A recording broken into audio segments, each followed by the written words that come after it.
This world is split, one half a lawless continent of dream beasts in constant upheaval, while its counterpart is a flourishing human world, a neon metropolis with advanced civilization. In this utopia, humans live a dreamlike life by turning every part of those beasts into resources. Except for our boy here, who is clearly not living the dream. He looks absolutely livid. A gang of thugs surrounds him, demanding the food he is hiding for an adventure. Their leader pins him down with a boot, threatening to keep hitting him for his defiance. With a swift kick, the bullies send our boy flying across the alleyway. Even while getting stomped, he screams about what is so wrong with wanting an adventure. His rage boils over as he yells that they have absolutely no right to laugh at him. Suddenly, the bullies get spooked by his intensity and decide it is probably time to bail. Left alone in the street, he just clutches his bag, watching the cowards flee. Then some mysterious old guy with shades shows up, commenting on the kid's survival plans. Our boy, completely unfazed, just glares up and demands his stolen bag back. Holding the bag just out of reach, the man asks why he is so set on survival. His logic is grimly simple: dying out there is way less of a hassle than living here.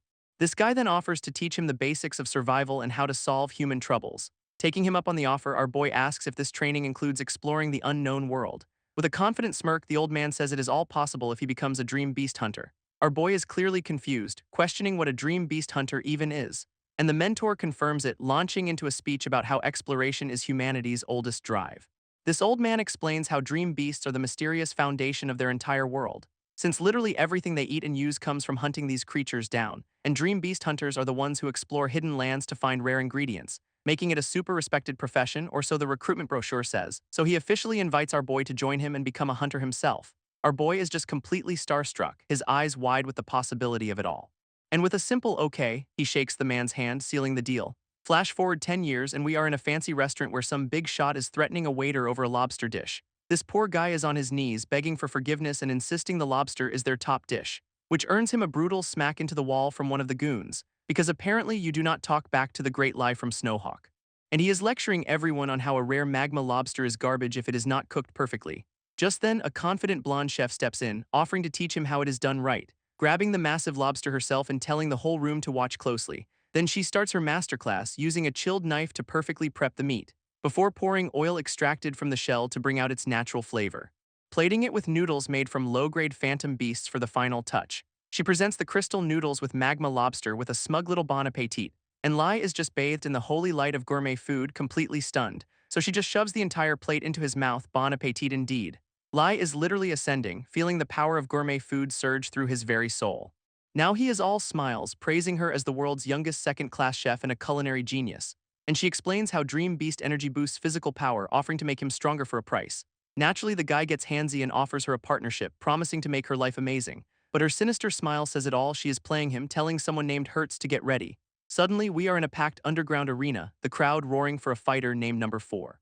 While another section is just as hyped, screaming for his opponent, Number 10. Turns out Lai owns this whole fight club, casually offering the chef any dream beast she desires, watching the brutal fight below while promising that victory in his arena grants any wish.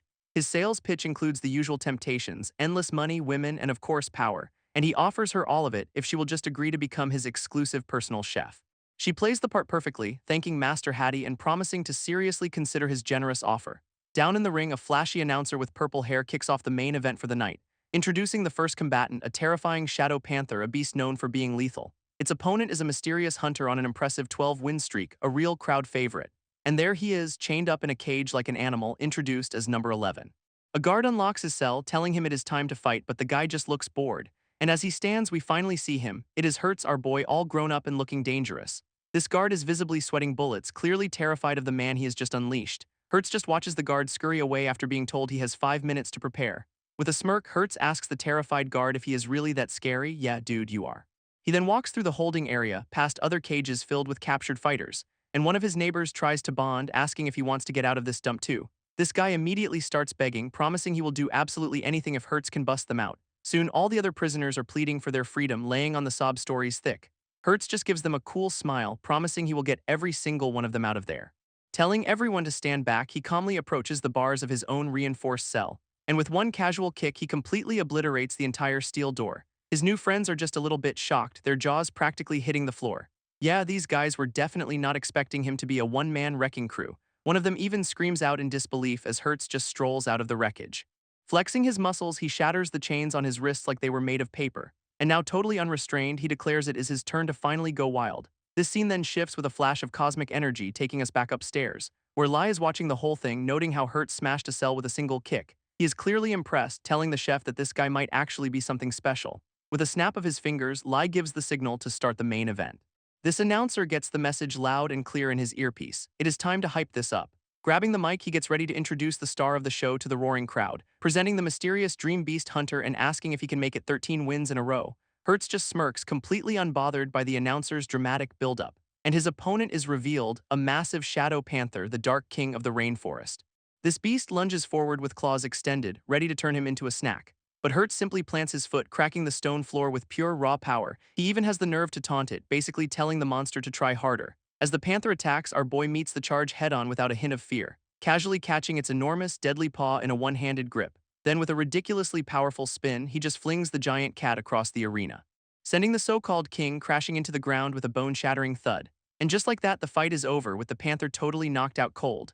Hertz looks at his own hand, noting his power feels almost disconnected from his body, like he has never truly had to fight for his life in the wild before. This purple-haired announcer is absolutely losing it, screaming about the one-hit KO, while the entire crowd goes ballistic over his unbelievable 13th straight win. Up in his box, Lai is laughing his head off, finding this kid very interesting indeed. So the chef sweetly offers to go prepare his victory meal now that the show's over. This moment Lai's back is turned, her expression gets dead serious, she is here for evidence. Lai then calls down to the ring, giving Hertz a condescending compliment on his win streak. He offers to make Hertz one of his men and let him out, an offer our boy calls a dream. Except he does not actually want out, and with a wicked grin says he has a message for them all. Lai looks up from his box, completely baffled by the voice echoing through the arena, because Hertz just teleported into the announcer's booth, leaving the poor guy totally speechless. Snatching the mic, Hertz gives a little smirk, ready to make a public service announcement. He then informs the entire crowd that this whole illegal fight club is officially shut down by the Federation. And the audience is just stunned into silence as he declares the entire operation should not even exist. This lasts about 2 seconds before they all burst out laughing, thinking he has completely lost his mind. Up in the box, Lai is absolutely seething with rage over this kid's unbelievable audacity. He screams for his men to bring out the Beast Kings and turn Hertz into a fine red mist. Down in the ring, the announcer is sweating, wondering what the hell Beast Kings even are. Hertz just casually drapes an arm over him, telling him to relax and just keep up the commentary. So the announcer introduces the new challengers, a terrifying black bear and an eight-eyed monkey. And if that was not enough, there is also a quagga, one of the most savage beasts known to man. This announcer screams that no one has ever survived fighting them, which Hertz finds very helpful. With that intro out of the way, our boy leaps back into the ring to face his 3 new playmates. Our purple-haired friend is losing it, announcing that Hertz is back to fight all 3 kings at once.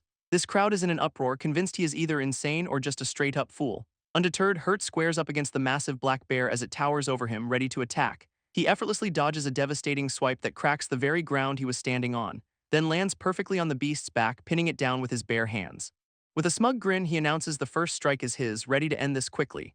Hertz lands a devastating punch right into the black bear's jaw. This impact sends both the bear and the eight-eyed monkey flying in a double takedown, leaving the massive beast roaring in absolute agony from that one clean hit. Back on the ground, his landing cracks the stone floor, barely breaking a sweat. And we see the monkey is also completely out for the count, 2 kings, 1 punch.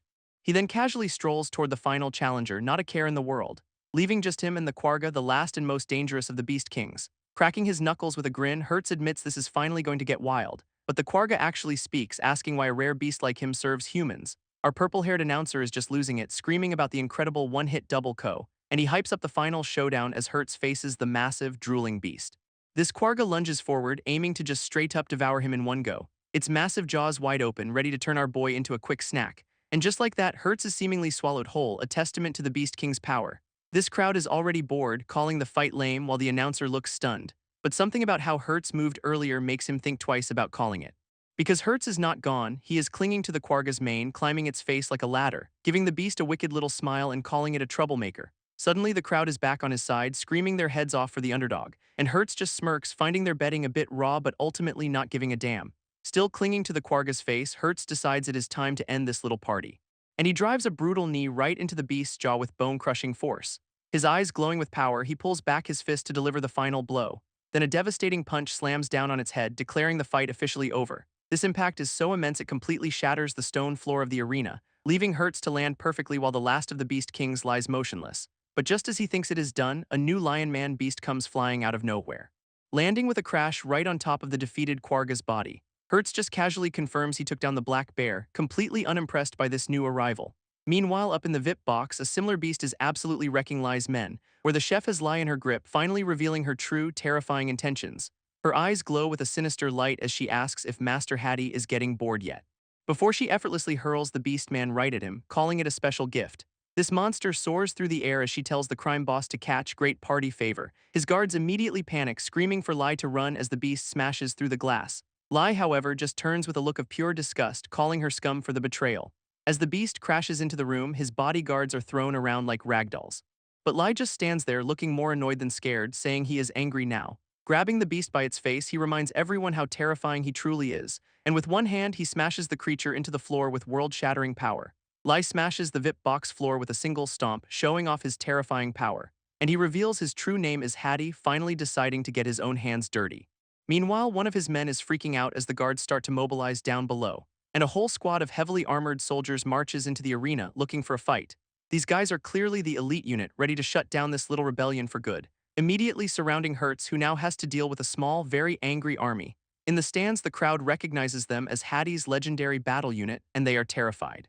Their leader gets right in Hertz's face, promising his ignorance is going to get him killed. Hertz just stands there looking bored, like this is a minor inconvenience at best, as one of the guards charges in only to get immediately taken out before he can land a hit. But then the prisoners Hertz freed show up, announcing they are here to help with allies. Our boy looks genuinely surprised, while one of the guards just facepalms at this development. His new friends charge into the fray, telling Hertz to stand back because they owe him big time.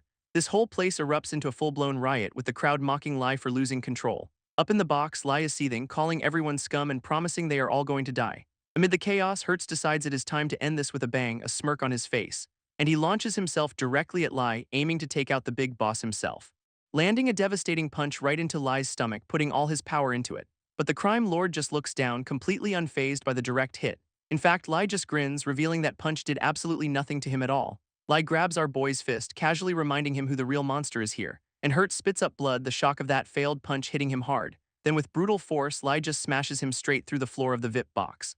Calling him a little brat while admiring his handiwork, what a class act. He even promises to use Hertz's corpse to crown himself the new underground king. And screaming for him to die, the crime boss winds up for the finishing blow. But Hertz catches the punch with his foot, refusing to go down that easily. He follows through with a lightning-fast kick right to Lai's smug face, his eyes glowing with pure, unadulterated, I am not done yet energy. This comeback is short-lived as Lai grabs his leg and prepares for another slam, yelling that Hertz knows nothing before driving him into the ground again. This impact is absolutely massive, blowing out what is left of the room, and the shockwave just keeps going, a testament to Lai's insane power. Lai stands up from the crater, taunting the pile of rubble where Hertz used to be, while our boy is in a bad way, spitting up a horrifying amount of blood. For the first time, he admits he cannot win, calling Lai a monster. But as he is about to give up, he notices something strange on his body. His eyes go wide as he sees a golden substance, realizing what is happening. Meanwhile, Lai is just standing there, radiating an aura of pure, unfiltered ego, only to look down and realize his opponent has completely vanished from the crater. Lai, now Hattie, stands over the crater, thinking he has won this little spat. But Hertz reappears in a flash, slamming a fist into his gut and announcing he has figured it out. And this time, his punch sends the crime boss flying straight down through the floor. With a confident smirk, Hertz reveals that Hattie's defense is not actually all that high, leaving the big man completely stunned, wondering how the hell he broke through. So our boy holds up the golden gunk, calling his impenetrable defense a cheap trick, explaining that Hattie just secretes a special fat to deflect the force of any attack, which meant his countermeasure was a simple 1-2 combo to shake off the oil first. And with the slippery defense gone, the second hit landed clean, a perfect strategy. Refusing to accept defeat, Hattie screams that he has one last resort up his sleeve, but Hertz just zips in for another attack, calling him pretty fast for a fat ass, which has the big boss screaming for him to stay away, a complete role reversal. Meanwhile, the traitorous chef from before arrives at a very fancy, ornate door, her expression a perfect mix of deadly serious and I am about to ruin someone's day, and inside a head chef is screaming at his staff about making Hattie's dinner perfectly. So she just strolls in, announcing that since they are all trash, she will be handling it, which unsurprisingly makes the entire kitchen staff erupt in furious flames. But she just brushes them off, proudly stating she is a second-class chef, the youngest ever. And the other chefs are absolutely losing their minds, telling her not to get cocky. So she just drops a casual threat, asking if it is okay for Hattie's meal to be delayed. This traitor chef just waltzes past the kitchen staff, asking them to excuse her, total power move. Turns out she is on a secret mission for the chairman, trying to dig up dirt on this place. But she cannot find any illegal ingredients, leaving her totally stumped on what to do next. Then a weird dripping sound from a nearby cabinet completely snaps her out of it. Crouching down, she finds water droplets leaking from inside, a classic secret passage clue. And just like that, she realizes there is a hidden room behind the shelf, bingo. With a grunt, she puts her whole body into moving the ridiculously heavy shelving unit, and it slides away to reveal a hidden door, confirming her suspicions were spot on. She just smirks at the lock, thinking something this simple is basically an invitation. A couple of well-placed pins later, and she is already picking it like a seasoned pro, and the lock clicks open way too easily, making her wonder what they are even trying to protect. Peeking inside, her eyes go wide with absolute shock at what she finds, because she has just found the jackpot, the one piece of evidence she needed all along. It is a caged and rare dream beast, a sad Baku, and it looks absolutely miserable. She is immediately furious, grabbing the bars and questioning if they are trying to hunt it to extinction. But as she gets closer, she realizes the poor creature is already dead. Her expression turns to ice as she seethes, wondering what kind of monsters would do this. And she apologizes to the Baku, swearing on the spot that she is going to get revenge for it. With newfound resolve, she vows that every single illegal hunter is about to face justice. And now that she has her evidence, her next move is to report everything to the chairman. With her evidence secured, the chef is ready to make her exit, cleaver in hand. But she is immediately blocked by a man in a suit, shorts, and a scooter, peak security. She ducks behind a counter, demanding to know who he is while he rants about dinner. And it turns out this is the head chef, who is blaming her for Hattie losing his appetite. She just peeks over the counter to suggest maybe his cooking is just plain bad, which makes him absolutely lose it, screaming that is impossible while slamming down some meat. To prove his point, he grabs a bottle of his special sauce, which is never a good sign, and brags about using sad Baku meat, basically confessing to the whole crime right there. She immediately stands up and confirms that yes, his food is in fact trash. This head chef finally snaps, yelling that since she knows his secret, she is not leaving alive. Then he gets super creepy, licking his cleaver and saying she'd make a great new ingredient. But she is completely unimpressed, giving him a hard pass and trying to walk away. He lunges after her, vowing to turn her into Hattie's next meal, which is just unhygienic. This guy comes at her with a wild cleaver swing as she easily dodges out of the way. But he manages to slice her chef hat clean off her head, a truly fatal mistake. He thinks he's got her cornered, calling her a fake chef for being so agile. But she just stands there, completely calm, holding her own ponytail for a moment. Her eyes start glowing as she explains that messing with a chef's hat is the ultimate sin, and she pulls out a giant freaking piston hammer, ready to teach him some kitchen etiquette. She reveals the weapon is a gift from her partner, perfectly designed for one lethal blow. His cleaver hits the floor, a fitting end to his very short-lived career, and he immediately starts begging, telling her to cook whatever she wants, a total 180.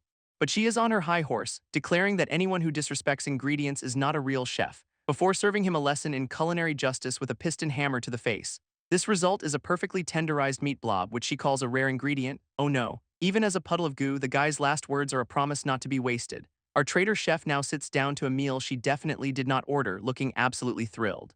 Claiming she is just checking the flavor, though her expression screams, I am making a huge mistake.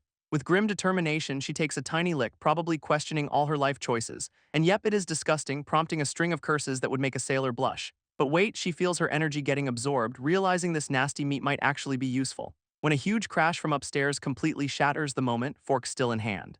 Leaving her completely bewildered by the sudden interruption to her very weird dinner. And who comes crashing through the ceiling but hurts, screaming for food like a man possessed. Who lands, spots the meal, and just gives a confused priorities, man. Without a second thought, he shoves her aside, yelling for her to move, and immediately starts chowing down on the chef meat like it is the best thing he has ever eaten.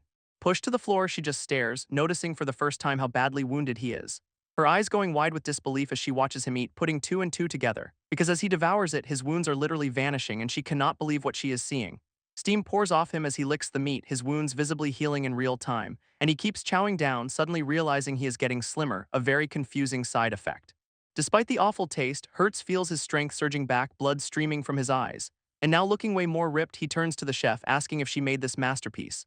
Just then, a white-haired guy zips in calling her Rihanna, and her cover is officially blown. This newcomer immediately asks if she found proof about Hattie and the Dream Beast's great timing buddy. Rihanna just smacks him with a frying pan, scolding him for having zero sense of the situation. Then she tries to play it off, asking Hertz if he'd believe she has no idea who this is. Hertz is not buying it for a second, slamming his hand down in pure, unadulterated rage, and he completely loses it, screaming that he will grind them into mincemeat for mocking him. While her partner just smirks about how mad Hertz is, Rihanna is already yelling for them to run. So the two of them barely dive out of the way as Hertz's tantrum obliterates the room. Standing in the wreckage, Hertz thanks them for reminding him of his old self before promising to kill them. So Rihanna screams for her partner to protect her as ordered, but he just casually says he probably cannot.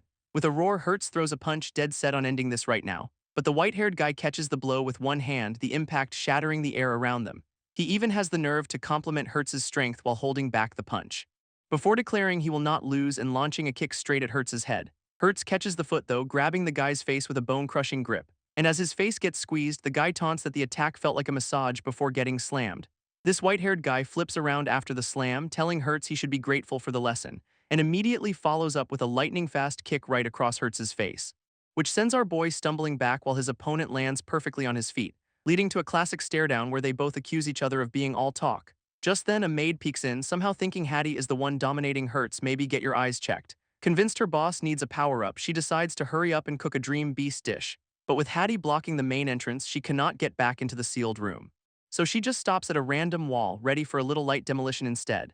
She pulls out her own piston hammer, activating it for a grand, unscheduled renovation, and with a powerful yell, she swings the weapon with everything she has got, completely obliterating the wall in a massive cloud of dust and debris. Coughing through the smoke, she seems pretty pleased with her handiwork, because on the other side is exactly what she was looking for, another caged dream beast. She apologizes to the poor creature, promising its sacrifice will not be in vain, then puts on her chef hat, asking the beast to lend her its strength for the meal. It is straight to the kitchen after that, where she begins expertly slicing the rare meat, arranging the paper-thin cuts on a plate as the first step of her recipe. Next, she sears the slices in a wok over a roaring, high-heat flame, before adding a dash of her own special seasoning to the sizzling pan. And finally strains the whole concoction into a bottle. A perfect power-up juice is complete. This maid makes a dramatic leap from the ruined building, ready to deliver her special brew, while Hattie psyches himself up, admitting Hertz is a former champ but he cannot afford to lose. But then a scent wafts through the air, completely catching his attention, and he is practically drooling, wondering what that incredible, energizing smell is. It is the maid who lands and shouts for Hertz to drink up so he can one-punch Hattie, which is not the plan. With a confident grin, she hurls the bottle straight at him, yelling for him to catch. And Hertz snags the power-up juice out of the air without any trouble. He gives the maid a knowing look, casually commenting on her cooking, prompting a simultaneous "oh crap" from both Hattie and the maid as she realizes her massive mistake. Unfazed, Hertz just smirks, notes how good it smells, and prepares to take a swig, and he immediately starts chugging the entire bottle down without a second thought, only to have a laser beam shoot out of his eye while he screams for water because it is absurdly spicy. This maid just giggles, revealing that was a decoy made with ultra-hot peppers, a perfect distraction. And while Hertz is incapacitated, she tosses the real drink over to Hattie, her actual boss. Hattie catches it with a triumphant grin, finally ready for his proper power-up, popping the cork on the real deal with a satisfying sound, and he starts drinking the sparkling concoction with zero hesitation, his face immediately contorting in pure bliss as he declares how amazing it tastes. He feels his entire body rejuvenating, like his broken frame is being made whole again, and pure energy starts crackling across his back as the power-up takes full effect. With his shirt torn, red lightning crackles across Hattie's chest as the power-up finishes, and a fiery aura explodes around him as he confirms he has officially hit Stage 2 Dream Power. With a smug grin, he declares it is time to repay Hertz for the earlier beatdown, but Hertz is absolutely seething, his eye glowing with pure, unadulterated rage. He is completely losing it, screaming about working his butt off while still being stuck at level 1. While a blonde woman watches from a tree, misidentifying Hattie as Hertz and praising his power, great observation skills. A quick lore drop explains the power levels, with level 2 apparently turning your body into poison. Completely ignoring the power gap, Hertz lunges forward, screaming he will not lose what he has worked for. But Hattie just casually shatters the weapon with one hand, questioning Hertz's definition of working hard. He then twists the knife, pointing out Hertz has just been watching from the sidelines for a decade.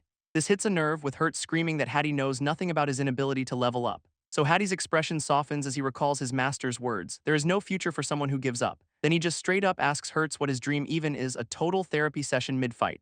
This question completely throws Hertz for a loop, forcing him to actually think about it, triggering a flashback to a younger Hertz and his friend standing before a massive mountain range. They are both ecstatic, with his blonde friend Vian cheering that their dream is finally within reach. But the mood shifts as Hertz grips his friend's strap, his voice suddenly grim. He then apologizes, telling a shocked Vian that he cannot go any further with him. Vian is completely bewildered, reminding Hertz of their plan to find the rarest dream beast together. But with a pained expression, Hertz explains the reason people look down on them is not their weakness. It is because they are poor. He argues that the world will always see them as losers. But Vian is all smiles, asking why they need anyone's approval when adventure is the real prize. Hertz just snaps, screaming that a dream is worthless if you do not actually succeed. And with a cold look, he declares that power and money are the only things that truly matter. Vian watches him walk away, calling out the name Hattie with a pained expression, then reaffirms his own path, vowing to make it to the top no matter what. He looks to the peak, determined to explore the world and prove his own worth on his own terms. And Hertz's memory twists, recalling how he told Vian to carry their dream for the both of them. Back in the present, he admits to Hattie that he gave up everything for power and greed. His hands glow as he doubles down, saying he will chase what he can get since his struggles are pointless. But Hattie just schools him, saying dream power requires belief, not money or fancy meals. This lecture just enrages Hertz, who screams at him to shut his mouth. He unleashes a barrage of fireballs, yelling that power levels mean nothing if your opponent is dead, while Hattie, of course, just gracefully leaps out of the way of the fiery onslaught. Landing against a rock with a look that says, "Is that all you have got?" He even compliments Hertz, noting he has gone a lot stronger in just a few minutes. Getting cocky, Hertz boasts that he is just getting warmed up and his next attack is unblockable, then charges up a final blast, promising to give Hattie a big flashy cremation, but stops dead when he senses someone behind him, and it is the ditzy maid from before. She just laughs it off, telling him to pay her no mind, during his murder attempt. Hertz smirks, declaring that since the maid knows his secret, she is not leaving here alive, and with a yell, he flicks a deadly little energy bullet right at her face. So she screams for someone named Kuro while desperately summoning a magical shield, but the attack just phases right through a hole in the center, a truly useless defense. As the projectile closes in, she seems to have a moment of grim realization about Hertz, but Hattie zips in at the last second, scooping her up and out of the blast radius, leaving the maid completely stunned by the sudden dramatic rescue. And now safe in his arms, Hattie just gives her a casual hey, as if nothing happened. She is clearly flustered by the very close quarters save, blushing furiously. Then her gratitude immediately turns to rage as she starts choking him for being late priorities. Watching this whole romantic comedy unfold, Hertz is absolutely grinding his teeth in fury, so he screams at them to stop flirting and unleashes a massive volley of attacks, sending a storm of fiery projectiles raining down on the rooftop where they stand. While she is yelling for him to dodge, Hattie just calmly tells her to trust him, and he does not even flinch as she asks what the hell he is doing, because a massive energy field erupts around him, effortlessly blocking the entire barrage. Hattie just looks up with a sigh, apologizing for the whole mess like it is a minor inconvenience, even promising to make it up to her later while they are still under attack. His expression finally hardens though as he gets ready to re-engage the fight, and turning back to Hertz, he apologizes for keeping him waiting for his beatdown. Hertz is completely stunned that Hattie dodged all his attacks, but our boy is already winding up. And with a cocky grin, he reveals he has also got a brand new move he has been saving up, which he unleashes with a massive blast, slamming his fist right into Hertz's chest, sending a shockwave tearing through the ground and kicking up a ton of rubble. Coughing on the floor, Hertz learns that punch was designed to scramble his internal organs. Lovely. Despite the damage, he tells Hattie to come closer, claiming he has one last secret to share. But Hattie's not buying it for a second, immediately calling it out as a potential trap. Right on cue, the ground erupts as a massive cage springs up from the rubble around him, and it slams shut in an instant, trapping Hattie completely inside its metal bars. Our boy has a moment of pure self-loathing, realizing he fell for the oldest trick in the book, while Hertz just gloats, calling him an idiot for thinking he would not have a backup plan. This cage, he reveals, is made from swamp serpent bones, supposedly unbreakable even for a level 2. So he taunts Hattie to give up, saying the guards are on their way to arrest him any minute now. Hattie, however, just calmly informs him that his backup is not coming, not a shred of worry on his face, because in the distance, a massive explosion lights up the sky. So much for the guards. With a psycho grin, Hertz reveals he planted bombs everywhere to kill all the witnesses, leaning in to promise that after this, no one will be left to expose his crimes. Enraged, Hattie screams that he is not getting away with this, rattling the bars furiously, putting all his powered-up strength into bending the cage in an attempt to break free. But then he just stops, a look of confusion on his face as if he has noticed something. Hattie examines the cage floor, realizing it is just plain old stone. Hertz, meanwhile, blames shoddy contractors while launching another attack, a true professional. Fiery projectiles rain down on the cage as he screams for Hattie to just die already. But with a smug grin, Hattie calls him out, reminding Hertz his own asterisk attacks could not break it. This, of course, just makes Hertz absolutely lose his mind with rage. His focus then shifts, spotting the maid trying to escape and deciding to eliminate the witness first. So he immediately starts firing a volley of energy blasts right at her, the absolute gentleman. Panicked, Hattie puts his back into it, trying to bust out of the cage to save her in time. He just rips the entire cage off its foundation, using it as a shield to intercept the blasts, taking the full force of the attack meant for the maid because that is just how he rolls. This whole contraption then plummets to the ground, creating a massive, dusty crater. And through the settling smoke and debris, someone starts coughing. It is Hattie, totally fine, who casually tells the maid she looks okay from inside his wrecked cage. She is predictably not amused, complaining that his heroics are going to get her killed someday. But their bickering is cut short by a massive roar echoing from the city rooftops, as a giant, green-striped tiger creature suddenly leaps into the scene with incredible speed. It lands gracefully on a nearby roof, kicking up a cloud of tiles and dust, and the beast lets out a powerful roar, unleashing a wave of pure energy, which conveniently blows away all the smoke, clearing the battlefield for everyone. This maid recognizes it as a tempest tiger, then adds that it is her sister's friend, a totally normal thing to say. Just then, a convoy of armored jeeps comes flying onto the scene with absolutely zero chill, touching down hard and kicking up a massive cloud of dust and debris, as a whole squad rolls up looking like they are here to end the party for good. A new red-haired guy with face tattoos is crying with relief, shocked that someone's still alive, but he is actually looking at Hattie, gloating that he has finally cornered our boy for good. He then gives a classic villain speech, vowing to never forget this and to always come back for revenge. And with a final threat, he turns to make a dramatic, villainous exit, only to run face first into the cage that Hattie is now holding up like a makeshift wall. This guy absolutely loses it, screaming at Hattie for getting in the way of his cool escape. Hattie just calmly explains that while he cannot fight right now, he can definitely be a massive inconvenience. Our boy then starts lecturing him about answering for his crimes, which just makes Red Hair angrier. So he tries to bribe his way out, offering money and fame if Hattie will just surrender. But Hattie's not impressed, telling him he does not make deals with common thugs, a solid burn. At that moment, armed soldiers start pouring out of the jeeps, and a whole platoon charges forward, rifles at the ready, clearly here as backup. They quickly surround the cage, with Red Hair looking smug, thinking he has finally won, giving the command to his men to get ready and open fire on Hattie. But instead of bullets, a massive net shoots out and flies right toward him instead, wrapping around him perfectly, leaving the guy completely tangled and utterly confused. And he just starts screaming in pure rage, caught by his own backup's stupid net. Red Hair is absolutely losing his mind, screaming about his hand while tangled in his own backup's net. A new guard captain steps in, explaining the net is made from Dream Beast thread and is tougher than steel.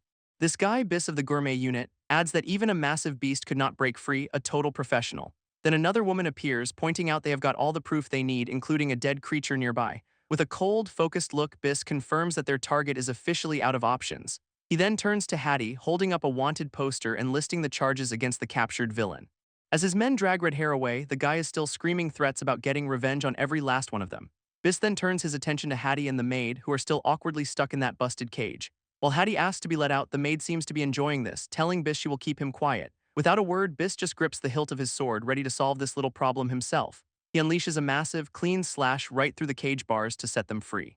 And the thick metal bars just drop to the ground, sliced completely in two. Hattie celebrates his freedom with a triumphant laugh, while the maid just calls him an idiot, totally unimpressed. Biss actually congratulates them, saying their infiltration made the villain expose his entire operation. It turns out this was all a request from their master, who also wanted Hattie investigated, interestingly enough.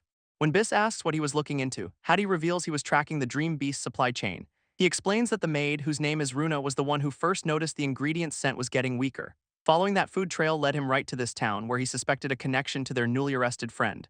Runa chimes in, explaining that the villain's rare dream beasts were all suspiciously weak fakes. Apparently, aside from the one dead creature, they were all just for show, and he was not even selling them. Hattie's still trying to figure out the villain's supply chain, wondering where all the ingredients came from, and he asks Biss if they ever found his connections, since their intel on the Dream Beast supplier was a dead end. Biss, however, reveals there are two very strange pieces of information that might be connected. So our boy immediately demands he spill the details, getting way too intense about it. Turns out 6 months ago in Gourmet Town, a whole bunch of local thugs just vanished without a trace. When the Gourmet unit investigated, they found the place torn apart by massive claw marks, and analysis confirmed they belonged to a seriously powerful dream beast, no doubt about it. Hattie is completely shocked. A beast somehow breached the city's defenses just to take out some thugs. But here is the twist. Biss explains he checked the steel ramparts himself and they were totally untouched. This whole crew is stumped trying to solve the mystery of a ghost beast that does not use doors. Hattie is visibly straining, the gears in his head grinding to a halt over this impossible puzzle, and he is really struggling to connect the dots, sweating under the sheer mental effort. Then he just short-circuits, screaming his brain is gonna explode. The blonde agent is not impressed. At that moment, the captured villain suddenly calls out to Master Hattie, which gets everyone's attention. This blonde agent immediately gets all sparkly-eyed, asking if he knows the inside story. Red Hair just scoffs though, refusing to talk and acting all tough while tangled in a net. That bravado lasts about 2 seconds before Biss's sword is pressed right against his throat, who then calmly advises him not to waste their time with his little tough guy routine. This villain immediately starts panicking, trying to pull the "it is against federal law to kill me" card. Biss just gives him a cold look, promising he will not break the law, which somehow sounds way more threatening. Biss, however, points out the giant, hungry-looking Tempest tiger standing right behind them, then casually mentions how tragic it would be if a dream beast just happened to attack during capture, giving Hattie a sly look as if asking for his professional opinion on this potential accident. Red Hair's tough guy act evaporates instantly, and he starts screaming that he will talk shocking. He spills his story about a mysterious man in black who offered him rare dream beasts in secret, a guy who also murdered his entire crew to make sure he got the message loud and clear. Biss cuts right to the chase, demanding to know what this mystery supplier's end goal was.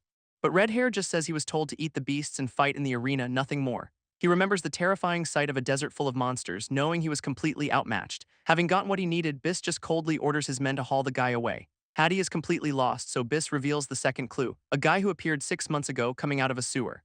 This sewer dweller had no powers but was a gambling prodigy, building an empire from his winnings. When Hattie asks for a name, Biss reveals their new person of interest is a man called Agre. This scene shifts to a high-end casino, full of roulette wheels and high-stakes card games, a lavish place with bunny girl waitresses serving drinks to all the high rollers. Inside, someone is absolutely stunned by what they are seeing, clutching their necklace in disbelief, their shock echoing through the room as they cannot believe their eyes. Convinced that what they are witnessing is impossible, that this person cannot be human, because Agre is sitting there like a king, effortlessly winning every single game. With a smug grin, the owner of the nightless castle knows the game is already over. Agre shoves a mountain of chips forward, going all in with the most confident smirk imaginable, and his opponent just freezes, completely terrified by the sheer pressure of the bet. So Agre taunts him, asking if he is scared of losing before scoffing at the very concept himself, then just throws his head back and lets out a booming, villainous laugh, because the idea of him losing is apparently the funniest joke he has ever heard, and with a bored look he starts casually playing with his chips, waiting for the inevitable win, revealing with a terrifying grin that losing became an impossibility the moment he sat down. His opponent, desperate and out of options, decides to cheat with his dream power, but a beam of light instantly zaps his hand before he can even make a move, leaving the guy screaming in agony as Agre calls him out for being a dirty cheater, and as the dice are revealed, he coldly reminds him that he just broke the rules. A new voice cuts in, asking if Agre knew the roll just from the sound of the dice. It is a white-haired guy with Runa right behind him stepping up to challenge the casino king, which gets Agre's attention, who looks slightly annoyed by the interruption, and he asks the newcomer if he even understands what they are really betting with here, revealing a cage holding a vicious, bat-like dream beast with glowing red eyes, followed by another cage containing a massive, hissing snake creature ready to strike. And just to complete the nightmare trifecta, a giant, horrifying red spider crab monster. Agre calmly sips his wine, explaining that these are all dream beasts carrying deadly poison, then adds that if you eat them you might get powers, or you might just die, a perfectly fair wager. Agre explains the loser becomes bug food, but hey, a professional chef lowers the mortality rate slightly. And he is not just betting money, he is offering a shot at real power, which is apparently way more exciting. Laying out the deal: win the game, eat the poison dish, and if you survive you get to be his new subordinate. This loser, however, gets fed to the bugs with a 99% chance of death, but a tiny chance of a power-up, so it is totally fair, calling this a win-win since every death just increases the next guy's odds. What a philanthropist. Hattie is absolutely disgusted, calling him out for exploiting people's desperate ambitions to get stronger. But Agre just leans back, claiming he is not breaking any laws and telling Hattie to either play or get lost. Oh, Hattie's in, but he is not betting on power. He wants to know about the ability Agre got from his sewer-crawling days, and with a sharp look he turns the question back on him, asking if he is ready to play for real stakes. Agre just scoffs at the challenge, saying he cannot stand guys who actually think they can beat him at his own game. So he lets Hattie pick the game, who immediately chooses poker, getting right down to business. A bunny girl dealer expertly flicks a card and the high-stakes match is officially on, with Agre accepting the terms, intrigued by Hattie's baseless confidence and ready to watch him fail. This first 3 cards are laid out on the table, face down, setting the stage for the showdown. And with a bored expression, Agre tells Hattie to make his move, completely at ease. Hattie flips his cards, revealing he has already got a pair of kings to start things off, which gets a smug smirk from Agre, who mockingly compliments the hand as not bad. In response, Hattie just shoves his entire mountain of chips forward, going all in without a second thought, which actually surprises Agre, who asks if our boy even knows the rules of the game he just picked. Hattie admits he is no gambler, but he knows this will be a pain if it drags on, daring the god of gambling to bet it all now. Agre, with a smug grin, decides to give Hattie a little demonstration of the casino's rules, and his goons immediately start dragging away the poor sap who tried to cheat earlier, who struggles and screams for them to let him go, but casino security is not big on mercy, as they shove him towards a cage holding a giant purple scorpion, and his face just says it all. That stinger goes right into his neck before he can even blink, so much for a warning shot, with a nasty close-up showing the poison being pumped directly into his system, and the guy is already convulsing in agony, clearly on his way out. Hattie watches this with a cold, calculating look in his eyes, not flinching for a second. Then in a flash, he snatches a kitchen knife from a nearby waitress, and our boy yeets that knife across the room with some seriously impressive accuracy, pinning the scorpion's tail to the cage while the waitress is just devastated about her knife. She threatens to kill him later, but Hattie just tells her the guy's life is in her hands now, so she pulls a mysterious vial from her cleavage because of course that is where it was. She quickly administers the antidote to the dying man, working like a total pro, and a golden light erupts as the guy is miraculously healed, much to the crowd's shock. A man in the audience coughs, trying to get everyone's attention, but no one's looking at him, because the cheater is sitting up, completely baffled that he is still breathing after all that. This waitress reveals she used a rare Baku concentrate that neutralizes poison and unlocks potential. So Hattie just smirks, pointing out that since the guy's alive, they have technically followed all the rules. Agre seems impressed, calling him a big spender before coolly reminding him his turn is next. Agre matches the bet with a cocky grin, shoving his chips forward and declaring he is all in too. But when the cards are flipped, Hattie's pair of kings is no match for Agre's pair of aces. Game over. This crowd roars as Agray soaks in the victory, telling Hattie to be a good little prey now that it is finished. He even has the nerve to thank him for the entertainment, promising to pick out a nice burial spot for him.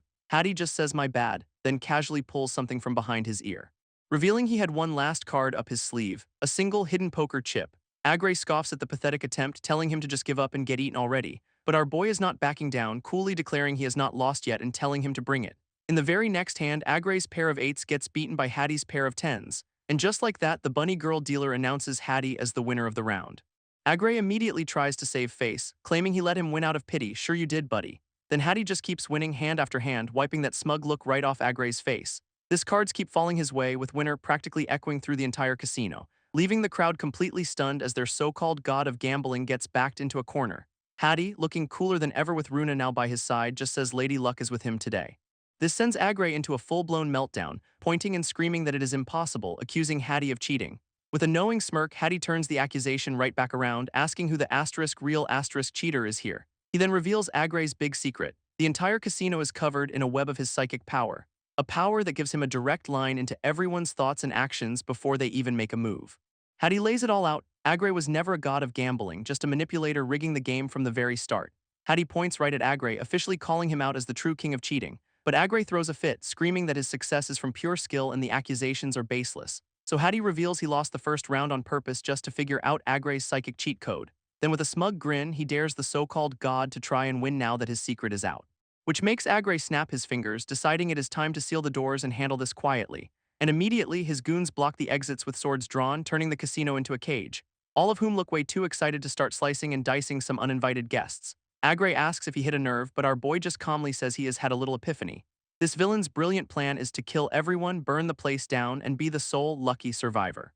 Runa, looking understandably concerned, asks Hattie if he has actually got this under control, and he just reveals he was bluffing the whole time, admitting he did not even have a pair in that last hand, which sends Agray into a full-on rage, smashing the table and screaming at them not to mess with him. Then he lunges forward, vowing to kill them all while flinging a storm of cards right at their faces. But in a flash, Hattie pulls Runa behind him, taking the brunt of the attack himself, telling her to handle the minions because this guy is all his. What a show-off. So Runa is more than happy to oblige, leaping up and unleashing her stretching snake triple shot, as her snake-like projectiles shoot out, promising not to let anyone interfere with Hattie's fight. And Agray's goons are completely overwhelmed, getting blasted back by an attack they clearly cannot handle. Hattie even mocks Agray for his poorly trained minions, but the villain just vows to kill them both. So with that, the two of them launch themselves at each other for the final explosive confrontation. Agray's card storm comes flying in, but Hattie just weaves through the attack like it is nothing, and our boy lands with a smirk, completely unfazed by the paper-cut apocalypse. He whips around with a high kick, forcing Agray to backpedal for the first time, which has Hattie thinking the guy is still reading his moves, but Agray's just getting started. This casino king taunts him, asking if he has enough blood to spare for this fight, but Hattie just coolly replies that his little card tricks are officially useless now. So Agray unleashes an even bigger storm of cards, screaming at him not to act tough, and this time they actually connect, slicing into Hattie's arms and legs. Agray looks on in disbelief as Hattie just stands there taking the hits head-on, realizing the kid is flexing his muscles to catch the cards like some kind of human pincushion. This is enough for Agray to decide it is time for a tactical retreat. Gotta live to scam another day. Too bad for him, Hattie is already there, grabbing his arm and asking if he saw that coming. Then with a truly terrifying grin, he asks if he saw the follow-up coming either. This answer is a resounding no, judging by Agray's freshly rearranged face. Runa pops up asking if it is over, while Hattie gives a cheerful wave over the unconscious villain. What a guy. She checks on the minions, who were just normal people, then asks Hattie if he is hurt, and he just laughs it off as a scratch while literally pulling playing cards out of his body. With Agray in a headlock, Hattie threatens to give him 1,000 paper cuts until he spills his secrets, which works instantly. Agray starts his sob story about being a homeless guy rummaging for food 6 months ago, until he followed a mysterious, powerful scent that led him straight into a sewer. He explains that against all logic, his body just moved on its own right into the sewer, where he found a swarm of monstrous rats tearing each other apart in a frenzy. And Hattie just listens, holding the now pathetic villain while he spills his guts. This flashback shows Agray surrounded and terrified by the glowing-eyed sewer beasts, all of them fighting over a single glowing red drop of blood suspended in the air. He realized with a jolt that he was just as mesmerized by the blood as they were. So he starts stomping his way through the horde, because a little rat squishing never hurt anyone. He finally reaches out and grabs the mysterious, sparkling blood drop for himself. Then just lets it drip right onto his head, which is definitely not FDA approved. Back in the present, he finishes his tale, saying he drank the sewer water it fell into and escaped. Hattie is stunned, asking if that one drop of blood is what awakened his dream power. And Agray confirms it worked perfectly, looking way too proud of his sewer scrounging origin story. Changing the subject, Hattie holds up one of the poison bugs and asks where he got these from. So Agre immediately snitches, blaming some mysterious guy in a black robe for everything. That name rings a bell for Hattie, who realizes the man in the black robe is a recurring problem. He then calls over the waitress Hertz, who's been standing by the scorpion cage this whole time, and she walks over looking less than thrilled, asking what he could possibly want now. In her hand is a massive meat cleaver, and she looks ready to settle that knife debt permanently, which she starts spinning with terrifying speed, creating a literal whirlwind of steel. And it transforms into a giant purple stinger just like the scorpions. Okay, she is not just a waitress. That cleaver stinger glows with a menacing aura, looking way more dangerous up close. But Hattie just grabs it and takes a deep sniff, commenting on its very particular smell. And then he just licks the whole thing, because of course he does, zero hesitation. His professional opinion is that it is delicious and tastes exactly like a poisoned scorpion naturally, even helpfully explaining it is a great training laxative, a phrase no one asked for. Hertz confirms its identity but points out this scorpion is way too big for a normal dream beast, explaining that as a chef she knows her ingredients and this one has a strange claw pattern. Hattie takes a closer look, agreeing it has a flower-like design that should not be there, which leads Hertz to conclude it is an artificially created beast, crossbred with something stronger. At that moment, Agre chimes in that the smell is identical to the one from the sewer. So Hattie gets right in his face, demanding to know if he is sure, and the guy swears it is true. With this new lead, Hertz declares they have to investigate the sewers to find the source. Agre pathetically asks if he is free now, and Hattie gives him a cheerful of course, which is never good. By free, he meant leaving Agre and his crew tied up and hanging from the ceiling. Now in the sewers, Hattie notes the water is suspiciously clean and there are no powerful creatures. And Hertz finds it strange too, since this is where Agre's rat battle was supposed to happen. They soon find a massive, ornate door, and Hattie hears a strange sound from inside. Hertz is immediately disgusted, protesting that a chef has no business in such an unhygienic place. So Hattie just tells her to stand guard while he heads in alone to check it out. He squeezes through a narrow passage, complaining about the tight fit before spotting a light ahead. Hattie steps into the chamber, immediately questioning where the heck he has even landed, as the sound of rushing water echoes through the cavern, drawing his attention forward, where he finds the source guarded by a weirdly jacked-up rat statue, very normal sewer decor. This place is less sewer and more secret underground temple, complete with dramatic waterfalls. Hattie cannot believe such a massive structure is hidden right under the gourmet district. Then he catches a strange scent on the air, something sweet and oddly familiar. Realizing it is coming from the water, he connects it to the same smell Agre was talking about. Our boy hesitates for a second because at the end of the day, it is still sewer water. Meanwhile, Hertz is already suited up in full hazmat gear, putting his hygiene standards to shame. So Hattie dramatically asks Runa for her serpent power, treating this like a life-or-death mission, and her snake spirit immediately wraps around him, ready to transform into something useful. It coils tightly around his body, changing from a vibrant red to a deep purple, forming a custom-made, skin-tight diving suit with a fishbowl helmet. Problem solved. Now fully protected, he is eager to get moving, telling Hertz it is time to dive in. With that, he plunges into the glowing blue water to investigate the source of the smell. And underwater, his eyes lock onto something completely unexpected at the bottom. He finds a massive chained cage sitting on the floor, surrounded by curious fish. And inside is a giant, glowing purple heart pulsing with a strange energy. Hattie is completely baffled, wondering whose heart this is and why it is locked up down here. As he gets closer, a sewer rat swims right up to the cage, mesmerized by the heart's power. This sewer rat from before shoves its face right through the bars, desperate for a taste of that heart. And it actually succeeds, tearing off a chunk and sending blood splattering everywhere. Lovely.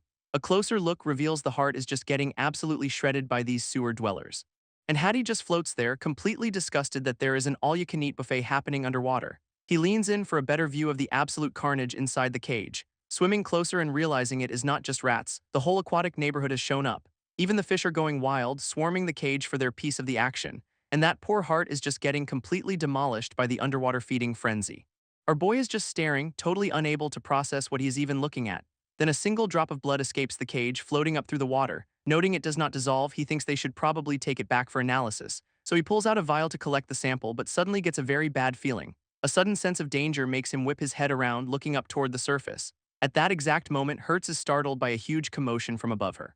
As a massive swarm of demonic-looking bats pours out of a dark hole in the ceiling, they immediately dive-bomb Hertz, who understandably starts screaming her head off, and the water's surface erupts as the bat creatures plunge right in after them. Hattie bursts from the water, yelling at the bats to get lost, like they are gonna listen. Then in a flash, he grabs Hertz and yanks her out of the swarm's direct path. Holding her close, he asks if she is okay, with a classic hero smirk, because of course he does. With the bats swarming, Hattie decides it is time for a power-up, releasing some kind of transformation. And a golden shield instantly materializes out of thin air to block the incoming swarm, forming a protective barrier around him and Hertz just as the creatures crash into it. This is not just a few bats, by the way, it is a whole freaking army trying to break through. Outside the shield, Runa's snakes are going absolutely wild, tearing through the horde. So Hertz tells Hattie she will handle defense while he goes on the attack full force. Our boy gives her a cheerful thumbs up, promising to wrap this up quickly. Zero fear, all confidence. He quickly realizes the bats are not just attacking them, they are all targeting that drop of blood. One of them, a particularly nasty-looking leader, manages to snatch the prize for itself. And after swallowing the blood, it immediately starts bulking up like it is on sewer rat steroids. This thing is now way bigger and meaner, a proper mini-boss for their sewer adventure. Her barrier starts to crack under the new pressure, leaving Hertz completely baffled by the power boost. At that moment, a strange green light erupts from that creepy rat statue they saw earlier, and the newly buffed bat lands right on it, absorbing even more freaky energy. Now it is flying right at them, looking like a final boss from a budget horror game. Hertz is terrified, explaining this thing used to be just a regular dream beast from miles away, which has Hattie wondering if it leveled up through cannibalism or if that blood is just that asterisk potent. Either way, he is not waiting around to find out, launching himself straight at the monster. And he catches its claws mid-strike, stopping the attack dead in its tracks. With a truly feral grin, he challenges the beast to show him what that blood can really do. This roided-out bat dives straight for Hattie, claws out and ready to shred, but it gets absolutely demolished, sent flying sideways into the brick wall with a massive crash. Hattie lands gracefully after the takedown, not even breaking a sweat over the crumpled monster. With his eyes glowing red, he just stares down at the defeated beast, completely unimpressed by its power-up. Suddenly, a mysterious hand in a black robe reaches out from the shadows, grabbing the bat monster and crushing it into nothing before Hattie can even react. With the sewer adventure officially over, he and Hertz finally walk back out into the light. Hertz smugly asks if he found anything interesting down in the muck and grime. So he explains there was a giant, caged heart underwater, and its blood was the source of the frenzy. This seems to trigger a thought about another fight, showing a dark figure battling a similar beast. Hattie notes the bat was all show and no substance, just like the weaklings in his own arena. He then casually suggests they should just steal the heart and go on a little road trip. Hertz, ever the responsible one, says they should just dump this whole mess on the chairman. Our boy loves that idea, smirking that they should definitely give their boss more work to do. He asks if she is ready to go grab it, since his life's dream is finding rare beasts anyway. Later, Hattie sits alone by the water in a much grander, more ominous-looking place. He and Hertz now stand before a massive cathedral, confronted by a huge, armored guardian. Hattie immediately realizes this is bad news, muttering that if the heart gets taken, his plans are ruined. This guardian gives them an ultimatum: pretend they saw nothing and just walk away. And if they do not, he flashes a monstrous claw, promising to kill them right where they stand. This guardian says they know too much, so now they cannot leave, a classic villain monologue, and it gets into a battle stance, promising they are about to die right here, which is just adorable. Hertz is shocked it can talk, but Hattie calmly identifies the creature as a chase rat. He explains it is not actually sentient, it is just hypnotized, and apparently rats are super gullible. Under the spell, this thing thinks it is a human guard whose sole mission is protecting that heart. This just makes Hattie even more curious about what kind of heart needs a brainwashed rat for security. This hypnotized rat cracks its very human-looking knuckles, announcing the warm-up is officially over. Then it powers up, vowing to make them disappear with all the confidence of a final boss. Hattie is completely unimpressed, his glowing red eye basically saying, "You are still just a rat to me." With his fist glowing, he launches himself forward to deliver a very personal reality check. This rat monster swings a massive energy blade, but Hattie just blocks the thing with his bare arm. Their clash creates a huge shockwave, sending debris flying and forcing Hertz to brace herself. She is stunned by its speed, but Hattie clarifies the hypnosis is giving it a temporary power-up. Hertz realizes it is burning through its own life force, so their best bet is to drag this fight out. But the monster is totally confident it has enough juice in the tank to finish them off first. It even compliments Hertz on her knowledge of dream beasts, a very polite pre-fight threat. This beast then vows to kill them before its body gives out, pointing a claw for dramatic effect. In response, Hattie just stomps the ground so hard the entire floor shatters into pieces. He then proceeds to hurl a massive chunk of that floor right at the monster's face. Our boy watches with a cold stare, clearly done playing games with this hypnotized pest. With a final push, he shatters the very ground he is throwing, not holding back at all, and that massive slab of rock sails right toward the monster, a very unsubtle "get out of my way." It connects with full force, sending the hypnotized rat absolutely flying across the chamber. And Hattie lands perfectly, not even a hair out of place after that little display of power. This monster actually gets up and compliments his combat skills, a mid-fight performance review. How nice. Our boy smirks back, admitting a quick fight is impossible, but he is not about that boring defensive life. Then immediately launches a kick, screaming that long fight or not, the rat is going down. In response, the beast unleashes a massive sweeping attack with its glowing green claw, and this energy slash carves a huge arc through the air, forcing Hattie to back off fast. This rat monster starts taunting him for running away, asking where all that big talk went. It realizes a straight-up brawl is not going to work against this kid, so it smugly announces there are other, more creative ways to kill someone. A single drop of nasty-looking green venom drips from its claw, signaling a change in tactics. And that drop hits the water, instantly turning the entire pool into a toxic green nightmare. This whole floor is now a death trap, with Hattie stuck right in the middle of the poison. He is completely surrounded by the fumes, wondering what kind of fresh hell this is. His opponent helpfully explains it is a supervenom that can kill everything in the sewer with one drop. It even mocks him for struggling so pathetically because villains got a villain. Through his fading vision, Hattie realizes the fumes are draining all his strength. Just as he looks up to see Hertz falling from above, yelling for her to hold on, Hertz lands with some kind of red gadget, apparently having a plan to deal with the poison. And with a confident "leave it to me," she slams the big red button, the universal sign for fix it. Her device roars to life, sucking up all the toxic green fumes like a high-tech Roomba for evil miasmas. And just like that, Hattie is back on his feet, striking a pose as a golden light signals his full recovery. Hertz proudly announces her serpent-based air purifier worked perfectly, because of course it did. Then she brags about her genius, which our boy happily confirms with a very enthusiastic thumbs up. Now that the air is clean, she tells Hattie the rest is on him and he is more than ready to go. With his strength returned, Hattie squares up against the rat monster who is waiting for him up high. He launches himself into the air, riding a wave of energy straight toward his opponent, and unleashes a devastating kick that looks like it could level the entire building.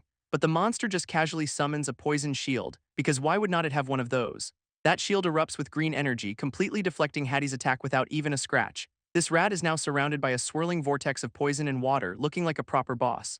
Hattie lands, realizing the monster condensed the poison into a solid defense, a pretty high-level move. This beast is actually impressed he figured that out, asking who he is before getting back to the monologue. Then it clenches its fist, adding that it does not matter since he is about to die anyway. At that moment, the poison in the air surges, completely overwhelming Hertz's little purifier. Her machine starts flashing red alerts and she screams for them to evacuate immediately. With the purifier officially at its limit, she warns Hattie to be careful as the fumes creep back in. And the monster seizes the opportunity, lunging forward with a glowing claw for the finishing blow. This monster decides to skip the foreplay and just hurls a giant ball of pure poison at Hattie. But our boy is ready, unleashing a massive energy blade to slice right through it, and the two attacks collide in a spectacular explosion of green and blue light, leaving Hattie just standing there, completely unfazed by the toxic fireworks display. Hertz warns him that using that much dream power is putting a huge strain on his body, to which the monster helpfully adds that its own body is disposable so long as it kills them. Hattie agrees with Hertz that at this rate, they are not just failing the mission, they are totally done for. Suddenly, a look of intense focus crosses Hertz's face, like she's just had a terrible, brilliant idea, and she seems to have finally figured out something important about this sewer-grade poison. Next thing you know, Hattie's carrying her on his shoulders, demanding to know what her plan is, but she just asks if they can even make it to the exit, which is not very reassuring. He tells her not to worry, promising he will get them out of there one way or another. With a burst of confidence, she pulls out a serpent-themed lighter, vowing to clear a path, and then she flicks it on, introducing a tiny open flame to a room filled with toxic gas. Our boy, still acting as her personal transport, asks again what she is planning with a bit more urgency, and her only reply is a smug little smile and the single word art, which is never good. A massive explosion immediately erupts behind them because her idea of art is apparently arson. This sets off a chain reaction, sending a whole tidal wave of fire chasing them down the corridor, and the blast sends them both flying through the air, but Hertz calmly opens a red umbrella. She proceeds to float down like Mary Poppins while Hattie faceplants hard on the stone floor, a perfect landing for one of them.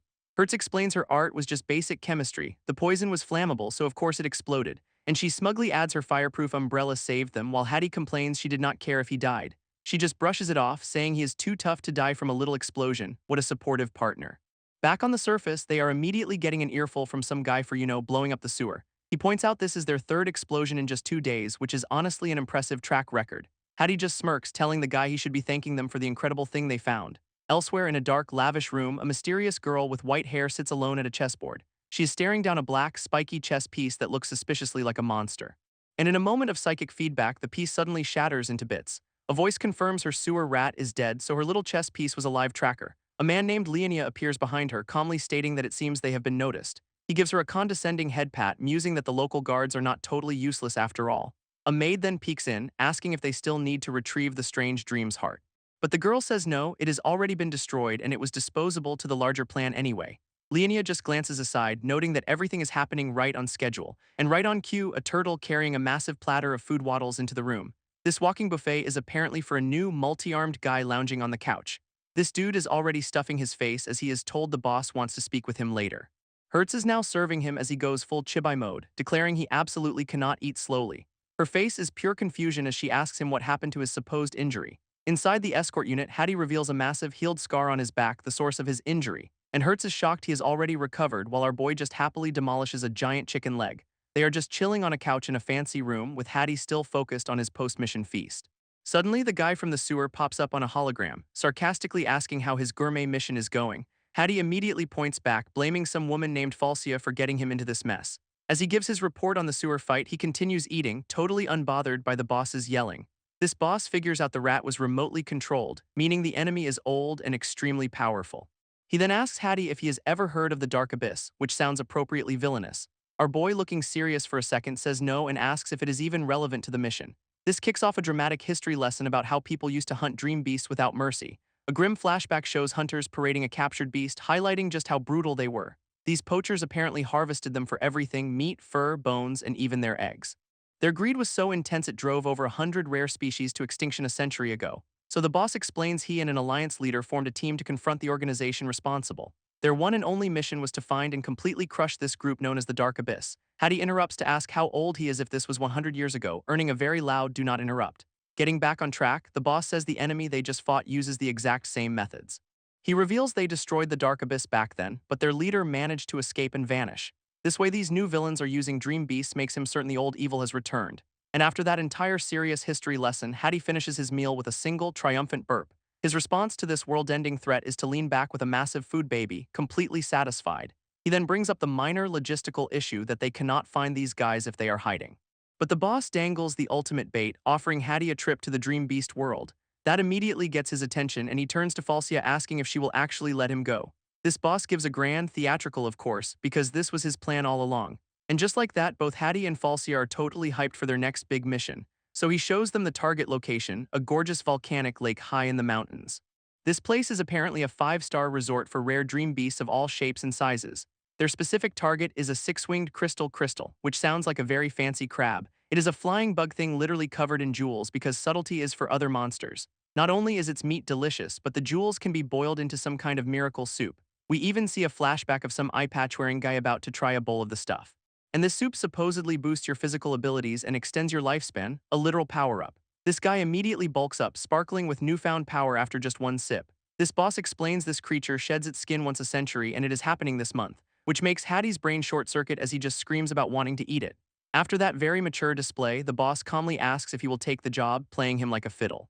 Our boy strikes a heroic pose, yelling "leave it to me," while Falsia just gets a headache. Cut to the actual mission and all that bravado is gone as he struggles up a cliff totally exhausted. Turns out he is not just climbing, he is hauling a massive chest on his back, the glamorous life of a hero. His grip on the cliff face gives out as the rock crumbles in his hand, sending him and his comically oversized luggage plummeting downwards. And from inside the chest, Hattie yells at Hertz for not climbing properly, which is just peak logic. Then he complains he told her not to come because the Dream Beast realm is too dangerous, but she calls him a muscle-brained idiot who'd be lost without her expertise. As Hattie pants from exhaustion, a flock of winged creatures circles above them, and these glutton birds are apparently a medium-level threat, which is not a great welcome wagon. Hertz points out that medium here could conquer the human world, so their luck is already terrible. Right on cue, one of the birds dive-bombs them with a shriek, but Hertz just stands up, identifies it as a serpent, and calmly says she will handle it. She then unleashes a massive tongue-like whip because her entire brand is just serpents, which immediately wraps around the diving monster's neck, stopping it cold. With zero panic, she just tells the thrashing beast to calm itself down. And a sharp tug sends the creature crashing violently into the canyon wall. Hertz then tells Hattie she is counting on him for the follow-up, and he just smirks. With a powerful kick, he launches a huge chunk of the cliff right at their stunned opponent. This boulder ricochets down the wall like a pinball of pure geological violence, and it connects perfectly, smashing the glutton bird right in the face, knocking the beast out cold as it tumbles out of the sky. Problem solved. Now on a ledge, Hattie and Hertz look down at the remaining birds, ready for the next fight. This rest of the flock lets out a furious screech, clearly not happy their friend got knocked out, but Hertz just smirks, announcing that the main event has finally arrived. And Hattie, ever the battle maniac, just asks if they should keep climbing anyway. Suddenly, a much bigger bird swoops down from the sky, the real boss of this area. And Hertz notes that this world is no joke, looking way too excited about their impending doom. Our boy immediately panics, begging Hertz to let him go back to the human world, so much for that bravado, but she just tells him to suck it up because they are not turning back, and besides, she has a plan. Right on cue, the giant griffin lets out a deafening shriek, ready to attack. It hovers directly over Hattie, talons out, preparing to snatch him off the cliff. So at Hertz's signal, he swings the entire chest they have been carrying right at the monster's face. And the impact is massive, sending the beast reeling from the sheer audacity of being hit with luggage. Its claws scrape uselessly against the rock as it loses its balance in midair, leaving Hattie to somehow grab onto its leg, casually remarking on how dangerous that was. Then he just starts climbing the monster like it is a ladder, still hauling the chest on his back. As a helpful diagram reveals their master plan, get eaten and travel up its gullet, peak strategy right there. While scaling the beast, he spots one of the smaller birds from before just hovering nearby, and he gives it a cocky grin, greeting it like an old friend he is about to beat up again. As the giant bird opens its mouth, he tells the little one it is not invited to this party. But instead of attacking them, the smaller creature whips its tail across the big bird's face. And now Hertz is just standing on the boss's head with the smaller birds flying around her like pets. Hold on, who is this guy? A new white-haired dude is on the bird's head calling for someone named Riene, and he grabs a pair of reins, telling her to hold on tight for the ride. With a sharp tug, he forces the massive beast to cry out, yanking it under his control. This bird now rockets through the sky, completely obedient to its new pilot. It soars through the air, its long, elegant tail trailing behind it. This guy is now casually riding the same monster that was trying to kill our heroes just moments ago. He is already celebrating, laughing that he has finally gotten the hang of steering this living weapon. This beast banks hard, flying exactly where he directs it to go. But then a blonde woman pops out of the chest, and he is completely shocked to find a stowaway. He just gives the bird a reassuring pat on the head, telling it to calm down, which leaves the poor thing with a giant lump, looking absolutely terrified of its new master. And with that, he proudly announces the glutton bird has been tamed. The bird seems to disagree. Now they are using it as a private jet, flying over a dense forest inside their little wooden box. They land in a clearing with other strange people and creatures, revealing a whole new crew. Their tamed beast carries them swiftly through a narrow canyon toward their destination. It is a pretty majestic sight, seeing the giant creature flying so peacefully under their command. This woman is completely in awe of the beautiful scenery, while our new guy just smirks. They are heading straight for a massive, snow-capped mountain in the distance. Their bird finally comes in for a landing, kicking up a huge cloud of dust and wind. And now the two of them stand at the foot of the mountain, ready for the next stage of their mission. This new crew's tamed bird suddenly stops, and Riene asks why their ride just stalled, and the white-haired guy explains their mount is terrified of something even more outrageous ahead. He then hops off and gives the giant beast a lecture on not attacking climbers. Customer service is key. With a smug grin, he declares that only the truly gutsy dare to enter this world. Their former ride flies off, a creature that could level a city in the human world. And whatever scared that asterisk thing off must be seriously dangerous, which he seems to find exciting. Then he reveals his true goal. He is looking forward to finding the six-winged crystal crab. Riene immediately clocks him in the jaw, reminding him their mission is intel, not a buffet. She even puts him in a headlock, calling him a muscle brain for his one-track mind. Calming down, she explains the crystal crab is actually docile, living in a volcanic lake. It apparently just chills at the bottom, barely moving, looking like a giant red rock. Because of this, most people mistake the creatures for a bunch of giant submerged jewels. They arrive at the massive lake with a whole new team, taking in the epic view. One of his companions is unimpressed, pointing out it is just a giant crab that does not move. This makes Riene realize the glutton bird was not scared of the crab at all. But the white-haired guy just cracks his knuckles, deciding it does not matter what the threat is. He is all fired up, announcing they are going to check it out anyway because why not? Their journey takes them through a beautiful, sun-drenched autumn forest. This two of them walk through the golden woods, heading deeper into the territory. Finally, they stop, both looking serious and ready for the next phase of their hunt. Their epic journey through the woods begins with Riene immediately stepping in some colorful monster poop. And while she is having a silent meltdown, the white-haired guy just pokes it with a stick, peak maturity. This little moment is interrupted by the roar of something much, much bigger nearby, as the forest floor explodes in a shockwave of golden energy heralding a new threat. Our new guy just smirks, saying this is bad, which is his personal code for this is awesome. Something huge crashes through the trees, moving way too fast for them to react, and a massive saber-toothed tiger emerges from the shadows, stalking toward them. This stabbed tiger is a high-level dream beast, definitely not a welcome party, and it locks its eyes on them from across the clearing, ready to pounce. But the white-haired dude just grins, taunting it with "Ready, kitty," as a demonic aura flares behind him. He and the beast get into a classic stare-down, neither one willing to back down, until the tiger just collapses onto the ground, looking completely baffled. They walk up to it, and he is genuinely confused, asking who the hell beat it up before he got the chance. A closer look reveals the creature is covered in deep gashes and is barely alive, but Riene explains it was so terrified of his aura that it literally died of fright. She then points out the wounds it already had were made by the six-winged crystal crab, which makes zero sense to him since that thing was supposed to be non-aggressive. Riene finally connects the dots. The glutton birds fear the dead tiger, the crab is going wild. Suddenly, their destination at the massive volcanic lake seems a lot less like a resort, especially since the path forward is littered with giant skeletons, proving the docile crab has been busy. This white-haired guy is completely baffled by this revelation, while Riene just stares grimly ahead. Looking down at the carnage, she realizes the docile crab is responsible for this entire boneyard, and she wonders if it ate every single beast in the lake, questioning what kind of stomach it has. She then decides they have to beat it up to save the ecosystem, a noble cause for a side quest. Standing in the boneyard, they finally confront one of the crystal crabs, which just sits there. Our guy just walks up and punches it, immediately noting that something feels off about the impact. His fist shatters the shell, which explodes into a shower of bright red crystals. Turns out this was not the real crab at all, just a shed skin, a weirdly convenient discovery. He points out that since it is molting, the actual beast must be at its weakest right now. Riene's brilliant tactical response is to take a break and make some food. Priorities are in order. Suddenly, she is in a chibai chef outfit with a giant meat cleaver, ready for some serious cooking. This key ingredient is one of the glowing red jewels from the shattered crab shell, and she proudly presents a jar of soup, explaining the crab jewels are a famous delicacy. This little potion glows with an otherworldly light, looking way too magical to be just soup. This white-haired guy is already drooling, but she says they need all the jewels for the perfect recipe.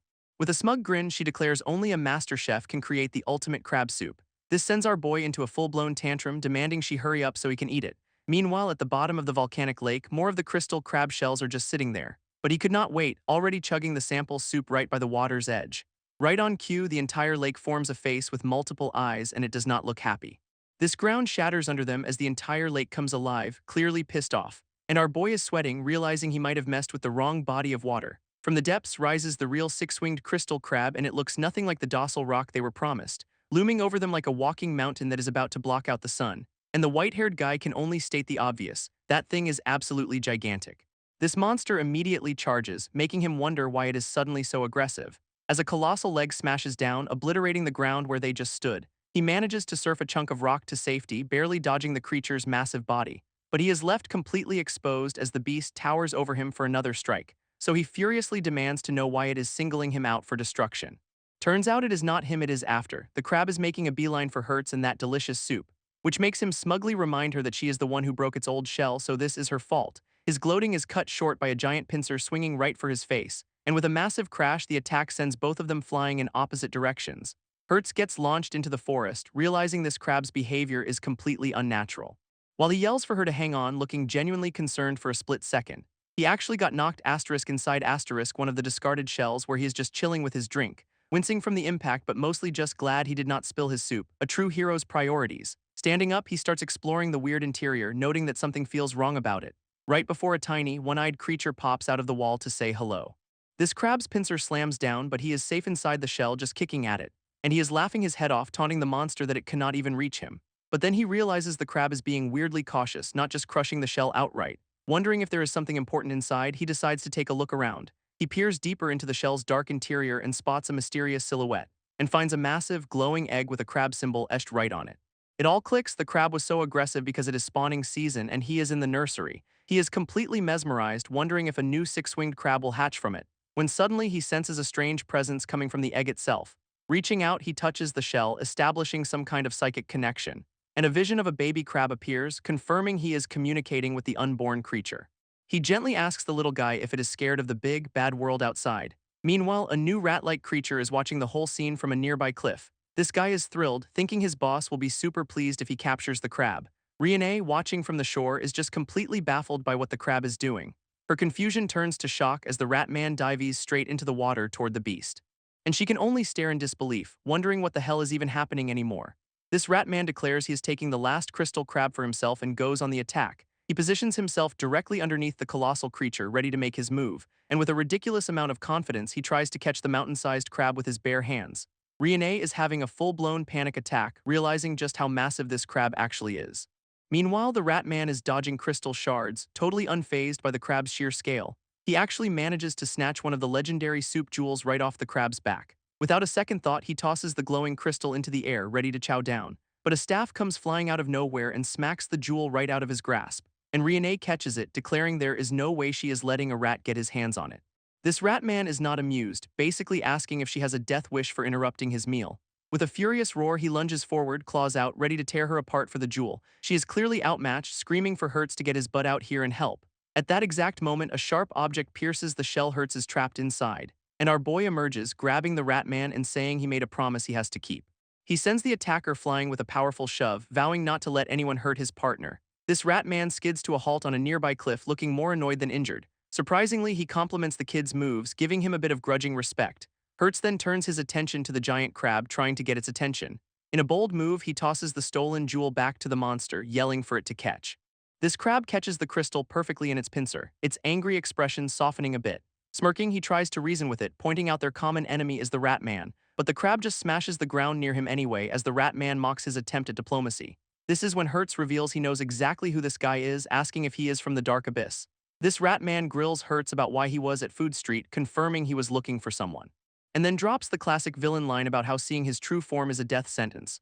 Hertz is just so over it, calling the guy unbearable and even fat-shaming him, peak diplomacy. Taking that personally, the Ratman immediately launches himself off the cliff to attack, summoning a swirling vortex of dark magic as a present so they cannot escape, which expands into a massive, grid-like energy net that covers the entire sky.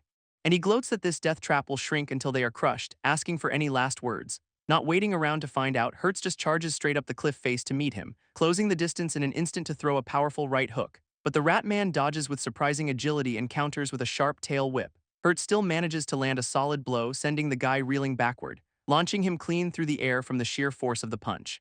After landing, the Ratman actually compliments his moves, impressed a human can keep up with him.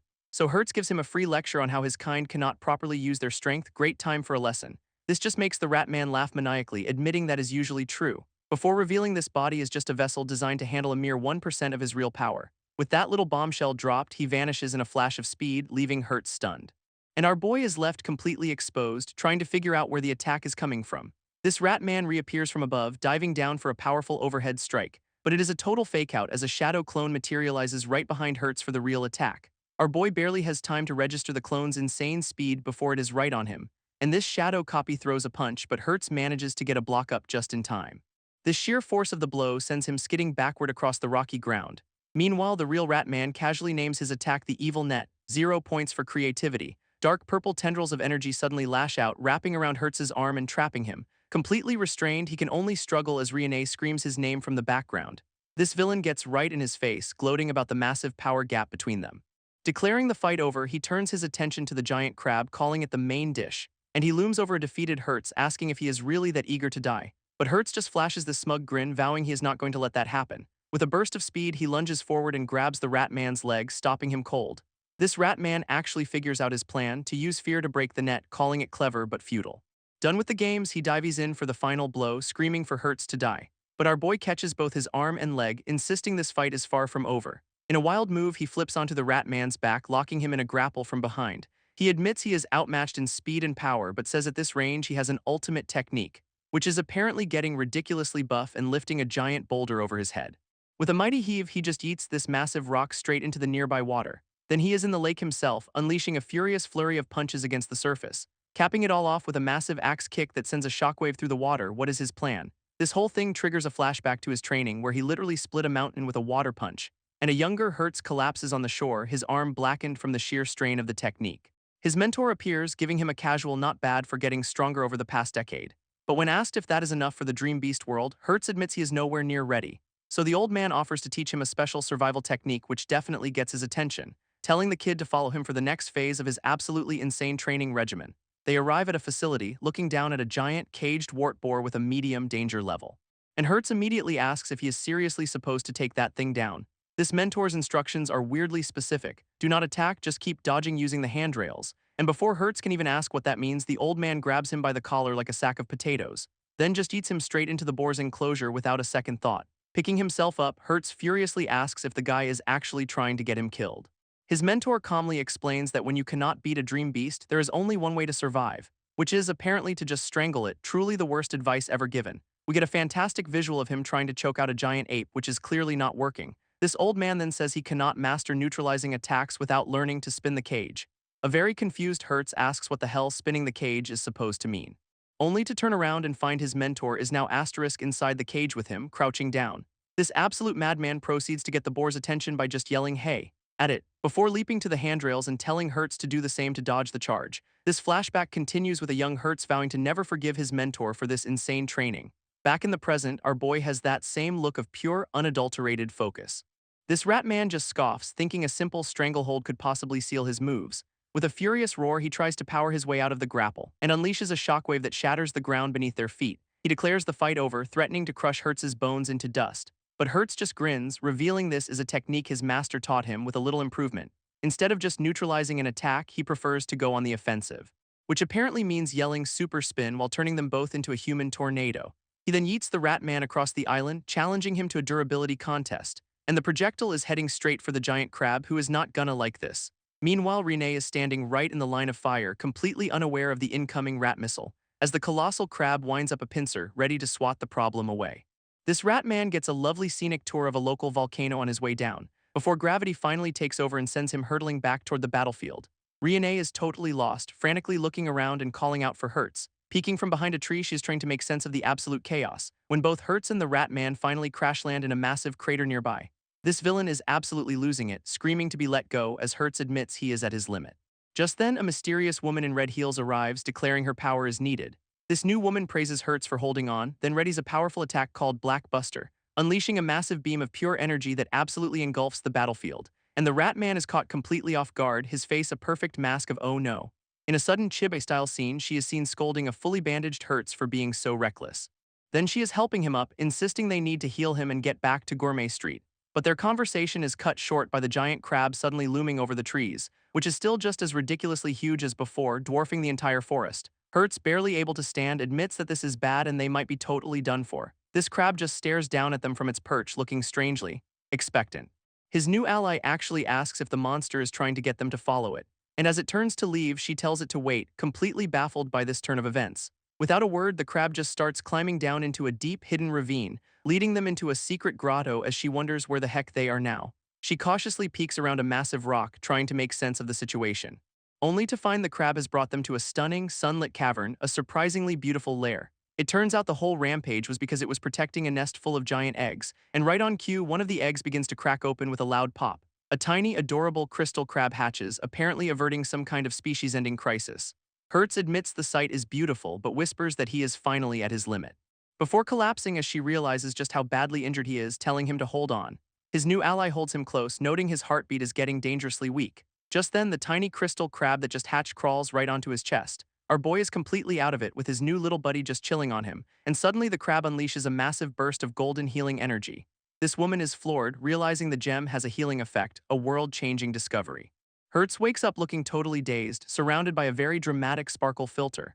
In an instant, he leaps to his feet, completely healed and ready to go. He is literally glowing, shouting about how his whole body is surging with power, which he celebrates by doing a bunch of chaotic flips while everyone just stares. He then picks up the little crab, asking if it saved him because it was ticklish, solid logic. After a quick thank you, he says he has gotta get back to his master. So he gently tosses the baby crab back to its giant mom, promising to meet again.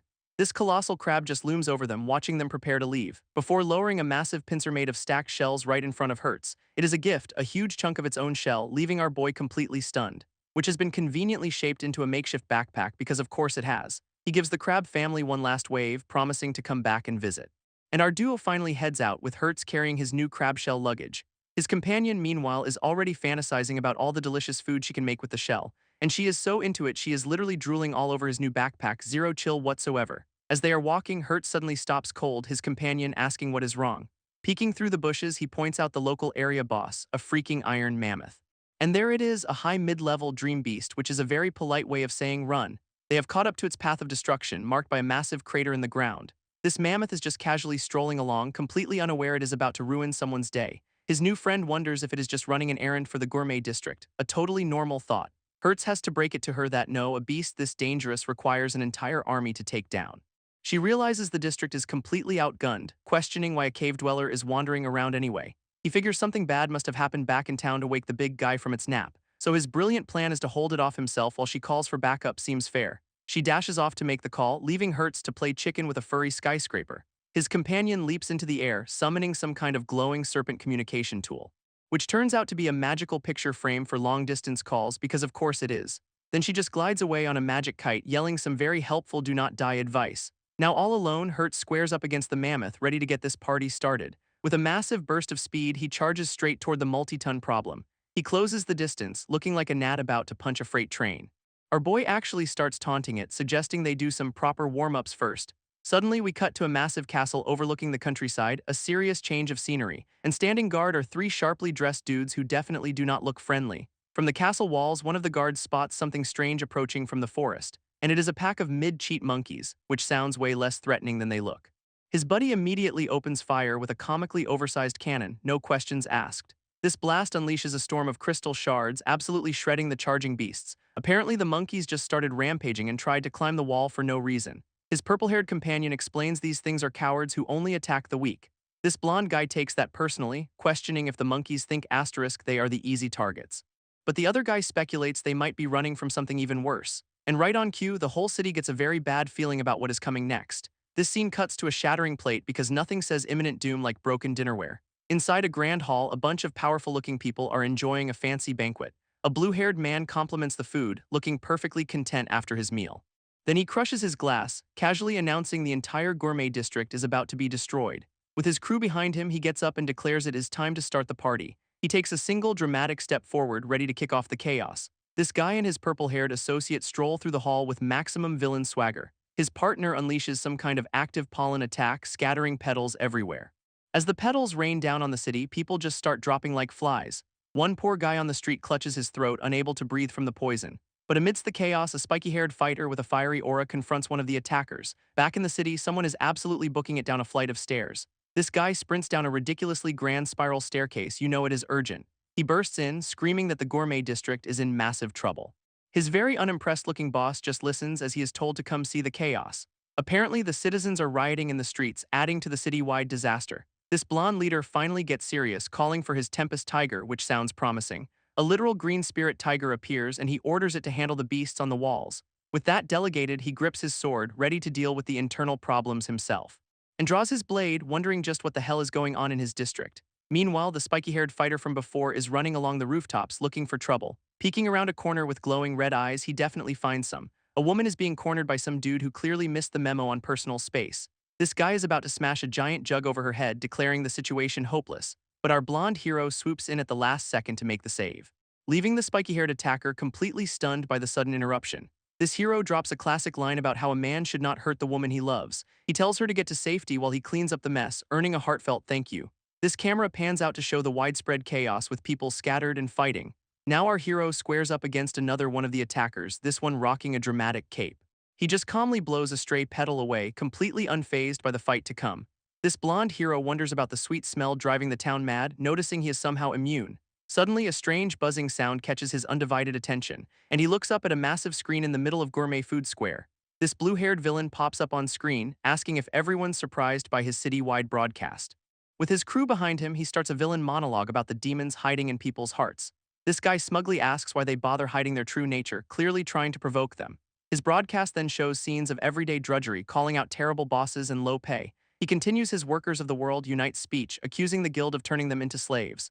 Pointing a finger, he lists all the city's vices, casinos, fight clubs, and pure, unadulterated greed. All of it, he claims, is to fund the luxury lifestyles of the elite who are just lounging around. He then mocks the very name Gourmet Town, calling the whole concept a complete sham. In this city, the rich can do whatever they want, and he is here to call them out on it. His purple-haired partner then chimes in, asking the crowd why they do not just fight back. This main villain calls them all pathetic and weak, offering to show them what real power looks like. He is broadcasting from the most important building in the district, making a huge statement. To prove his point, he invites everyone to come to him and claim this new power for themselves, holding up a glowing orb as he promises to show them a whole new world. Down below, the remaining sane citizens just stare up at the screen, totally confused. With a single word, the villain unleashes a beam of energy from the broadcast tower, which slams into the ground with a massive, chaotic explosion. After the massive explosion, the main building is just gone, leaving the citizens completely stunned. This villain continues his broadcast, offering them power with one simple condition: unleash their inner demons. He is posted up on the Gourmet building rooftop, looking extra evil with a giant glowing skull behind him. To create a little FOMO, he announces he is only taking the first 30 people who show up, and they have got a 3-hour time limit before he packs up his chaos and leaves. His little speech works instantly, as people start stampeding and threatening each other to get there first. One guy gets told off for pushing and immediately responds by stomping on the other dude's head. This crowd quickly decides the guard corps is useless, so it is time for some good old-fashioned mob justice. Meanwhile, the blonde leader watches one of his own men run off, screaming threats about someone named Leonia. Having seen enough, he smashes right through a window, ready to handle this mess himself. From his perch, the blue-haired villain just smirks as the game officially begins below. He and his purple-haired partner stand together, ready to enjoy the city tearing itself apart. Then we cut to a lavish room where the villains are just relaxing with their attendants. This blue-haired guy casually swirls a glass of wine, the very picture of calm, aristocratic evil. And he just sits there looking smug as hell, enjoying the good life before wrecking everyone else's. This dude is the definition of unbothered, lounging around with his expensive bottle nearby. One of his attendants fumbles the bottle, nearly causing a catastrophe of wasted vintage. Catching it effortlessly, he scolds her for not knowing how to handle a 1984 wine. Priorities, people. His partner then compliments the big speech before asking if Lord Leonia actually believes his own hype. Leonia just holds the bottle, explaining the world is not fair and he is just preying on everyone's secret desire to be a hero. Leonia continues his villain monologue, explaining that anything easy always has a price tag. His purple-haired partner then asks if this means he is not actually going to give them the power. He clarifies that he is no liar and will deliver, but the price is a whole other story. She just smirks, saying she knows better than to ask about the fine print on this deal. At that moment, a massive explosion blows their ornate door right off its hinges. Leonia stands up, calmly announcing that it looks like their first guest has arrived. Meanwhile, Hertz finds himself on a cliff overlooking a vast, unfamiliar landscape. He is totally confused, wondering what in the world happened to the building he was just at. A sudden flash of red alerts him to a new presence right behind him, and it is another giant dream beast, this one looking down on him like he is a bug. This monster immediately stomps, sending Hertz flying with a massive shockwave. As he hits the dirt, he has to admit this thing is a genuine, certified monster. It tries to crush him with its snout while he is down, a classic finishing move. But Hertz somehow catches the attack, holding back the immense weight with his arms. He then starts taunting the beast, asking if the furball really wants a test of strength. With a completely unhinged grin, he decides to meet its power head-on. This beast pushes down with everything it has, but our boy is not even breaking a sweat. Smirking, he declares that it looks like he was the stronger one after all. With a massive heave, he throws the creature's entire head back, shocking it completely. This monster's legs buckle as the sheer force of his counterattack destabilizes it. This monster's follow-up stomp cracks the very earth, showing the power Hertz just deflected. Its bizarre trunk tail then whips around, scooping our boy up like a piece of lint. Now trapped in a fleshy cinnamon roll, Hertz tries to negotiate, because that always works. This beast's response is to just launch him into the sky with a world-class yeet. He slams into a cliffside with enough force to permanently alter the local geography. Plummeting back to Earth, he looks less like a hero and more like a very angry ragdoll. And the source of all this trouble is finally revealed: a giant, royally pissed-off iron mammoth. Meanwhile, back at the city, the main bridge has become an absolute war zone. More dream beasts are swarming the castle walls, adding to the city's very bad day. A serious-looking commander tells his subordinate to handle a specific target while he holds the line. But his partner spots a new problem, pointing to an incoming threat from above. A blonde woman on a hang glider makes her grand entrance, yelling for everyone to clear a path. From below, her arrival looks like some kind of bizarre angelic intervention. She lands perfectly, leaving the two guards completely baffled by her sudden appearance. This commander recognizes her as Rihanna, Hertz's assistant, questioning her very dramatic choice of transport. Rihanna gets straight to the point, delivering a message from Hertz: the Iron Mammoth is awake. This finally explains the rampaging beasts, and the commander immediately asks for someone named Biss to set a trap. Unfortunately, Biss is a little busy dealing with the citywide riot Leonia started. Rihanna is visibly stressed, realizing this is the absolute worst time for a crisis convergence. This commander makes a call. He will go help Biss, leaving Rihanna in charge of trapping the mammoth. Rihanna confidently accepts the mission to trap the mammoth, telling the commander to leave it to her. With a serious look, she heads off to handle the crisis as smoke billows from the city behind her. She is already worried, realizing that Biss still has not returned, which is a very bad sign. Just then, a massive winged dream beast comes crashing down right into a nearby building. This thing is screeching its head off while spitting a volley of fireballs everywhere. A cloaked guy on the street below has to dive for cover as the fiery projectiles rain down. He is completely shocked that a monster of this level is just rampaging through the middle of town. Spotting a manhole cover, he gets an idea, preparing to summon something from below ground. A spiky alligator-like beast called a dos alligates bursts out of the sewer to help. He then summons a pink serpent which, let us be honest, does not look very threatening. But the serpent whips around and latches onto the alligator beast's face, acting as a makeshift leash. Rihanna suddenly appears from above, grabbing the serpent's tail to use it as a giant flail. With a massive swing, she slams the monster's head directly into the stone pavement. She tells the cloaked guy to get the civilians to safety, declaring this fight is hers now. A boot planted firmly on the beast's face confirms it has been properly shut down. Rihanna then wonders what the hell Biss is doing, letting a monster like this run loose in his district. Meanwhile, we cut to a very precarious-looking tree growing out of a cliffside, and there is Hertz just casually hanging on after being launched by the Iron Mammoth. He is just relieved he survived the fall, thanking the conveniently placed tree for saving his life. After a moment to process his near-death experience, he starts trying to figure out a new plan. Just as Hertz is processing his survival, the life-saving tree branch starts to crack. And there he goes again, plummeting right back down toward the mammoth's trunk. He somehow sticks the landing on its snout, looking more annoyed than scared. This beast immediately yeets him back into the sky, clearly not a fan of passengers. After landing, he taunts it like it is late for a duel, not a city-sized problem. He has got to get back to the gourmet district, but this furry roadblock just will not quit. His new plan is absolutely brilliant: lead the giant monster straight to the city guards. So he starts baiting it, calling the multi-ton behemoth a slowpoke, which is bold. It totally works, and now he has got an extremely angry iron mammoth hot on his heels. They charge straight into a dense forest, which seems like a great place for this chase. Our boy starts pulling some serious acrobatics, leaping through the canopy with ease. But he is shocked to see the mammoth is keeping pace, somehow not getting stuck. That thing is just plowing through the forest like it is made of tissue paper. Hertz realizes he cannot outrun it forever and needs a better plan, and fast. He seems to be calculating something, maybe the distance for his next big move. With a sudden burst of confidence, he declares this'll do it and prepares to act, grabbing onto a thick, sturdy vine hanging from one of the massive trees. He then swings around Tarzan style, aiming right for the mammoth's giant leg, wrapping the vine around its ankle in a classic, comically oversized tripwire maneuver. And somehow this lands him on top of the beast's back, admiring the view priorities. This vine goes taut as Hertz lands, but the mammoth just stops, completely unfazed. He is feeling pretty smug, thinking there is no way that Big Furball is catching him now. But the beast just snaps the vine with a single, earth-shattering stomp. So much for that plan. Turns out the whole point was to make it stumble right off a massive cliff. With the mammoth plummeting to its doom, Hertz swings away like a triumphant hero. Meanwhile, two guards are waiting by a clearing, confident their perfect trap is ready. One of them is already stressed out, complaining about how terrifying this whole dream world is.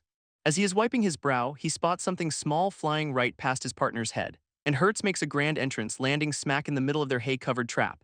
Our boy gives his own landing a 9.9 before casually asking who these guys even are. This lead guard reveals he is their boss, Biss, before asking if the trap is ready. With a very pointed finger, Biss informs Hertz that he is standing right on top of it. This ground immediately gives way, dropping him straight into a classic pitfall trap. Whoops. From the edge of the pit, the two guards casually check if he is still breathing down there. He is alive, just sitting in a puddle of very suspicious-looking blue goo at the bottom. Biss tells him not to move since he has just ruined their one chance to catch the mammoth. Turns out the goo is actually super strong glue, and Hertz is now completely immobilized. Seeing his pathetic situation, Biss sighs and offers to throw down a rope. Hertz gratefully grabs on, ready to be pulled out of his sticky predicament. With the mission officially a failure, Biss starts the awkward process of hauling him up. As Biss hauls him up, Hertz is just a dripping, sticky mess, a real asset to the team. Finally out, he apologizes for landing right on their one-shot trap, which is just fantastic. But then a weird sound cuts through the air, and Hertz wonders what is going on now. His expression shifts as he looks up, sensing that their problems are far from over. And there it is, the Iron Mammoth, soaring through the sky like a furry, vengeful comet. Everyone collectively loses their minds, realizing the giant beast they just defeated is back for round 2. Still glued to the ground, Hertz tries to play it cool, telling them to hold on. Because that multi-ton monster is about to make a very personal landing right on their heads. From the mammoth's point of view, Hertz is just a tiny, helpless snack waiting to be squished. It raises its leg for the ultimate stomp, ready to turn our boy into a permanent crater. This beast's eyes glow with pure rage as it brings all its weight down on him. Its massive foot smashes into the earth with enough force to shatter solid rock. And Hertz is right in the middle of the impact zone, screaming his head off. But the foot lands exactly where the trap was, right in the now empty pit. In a beautiful twist of fate, the mammoth gets caught in the very trap Hertz ruined. This giant beast plummets down into the hole, its own attack becoming its downfall. Watching the dust settle, the guards can hardly believe it, wondering if the mission is actually done. A massive plume of smoke erupts from the crater, confirming the mammoth is down for the count.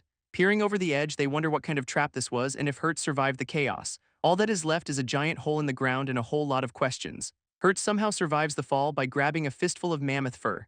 He is now riding the beast down the pit, yelling at it to hold still, which is just peak strategy. After a rough landing at the bottom, he spots a strange red box next to him. From above, we see the mammoth is well and truly stuck at the bottom of the hole, and suddenly the actual trap springs with chains shooting out from the walls. These barbed chains start wrapping around the mammoth's legs, locking it in place. Another set of chains snaps tight, completely binding the giant creature. With the beast totally restrained, it seems the trap finally worked, just a little late. This mammoth looks completely out of it, its eyes drooping as it struggles to stay awake.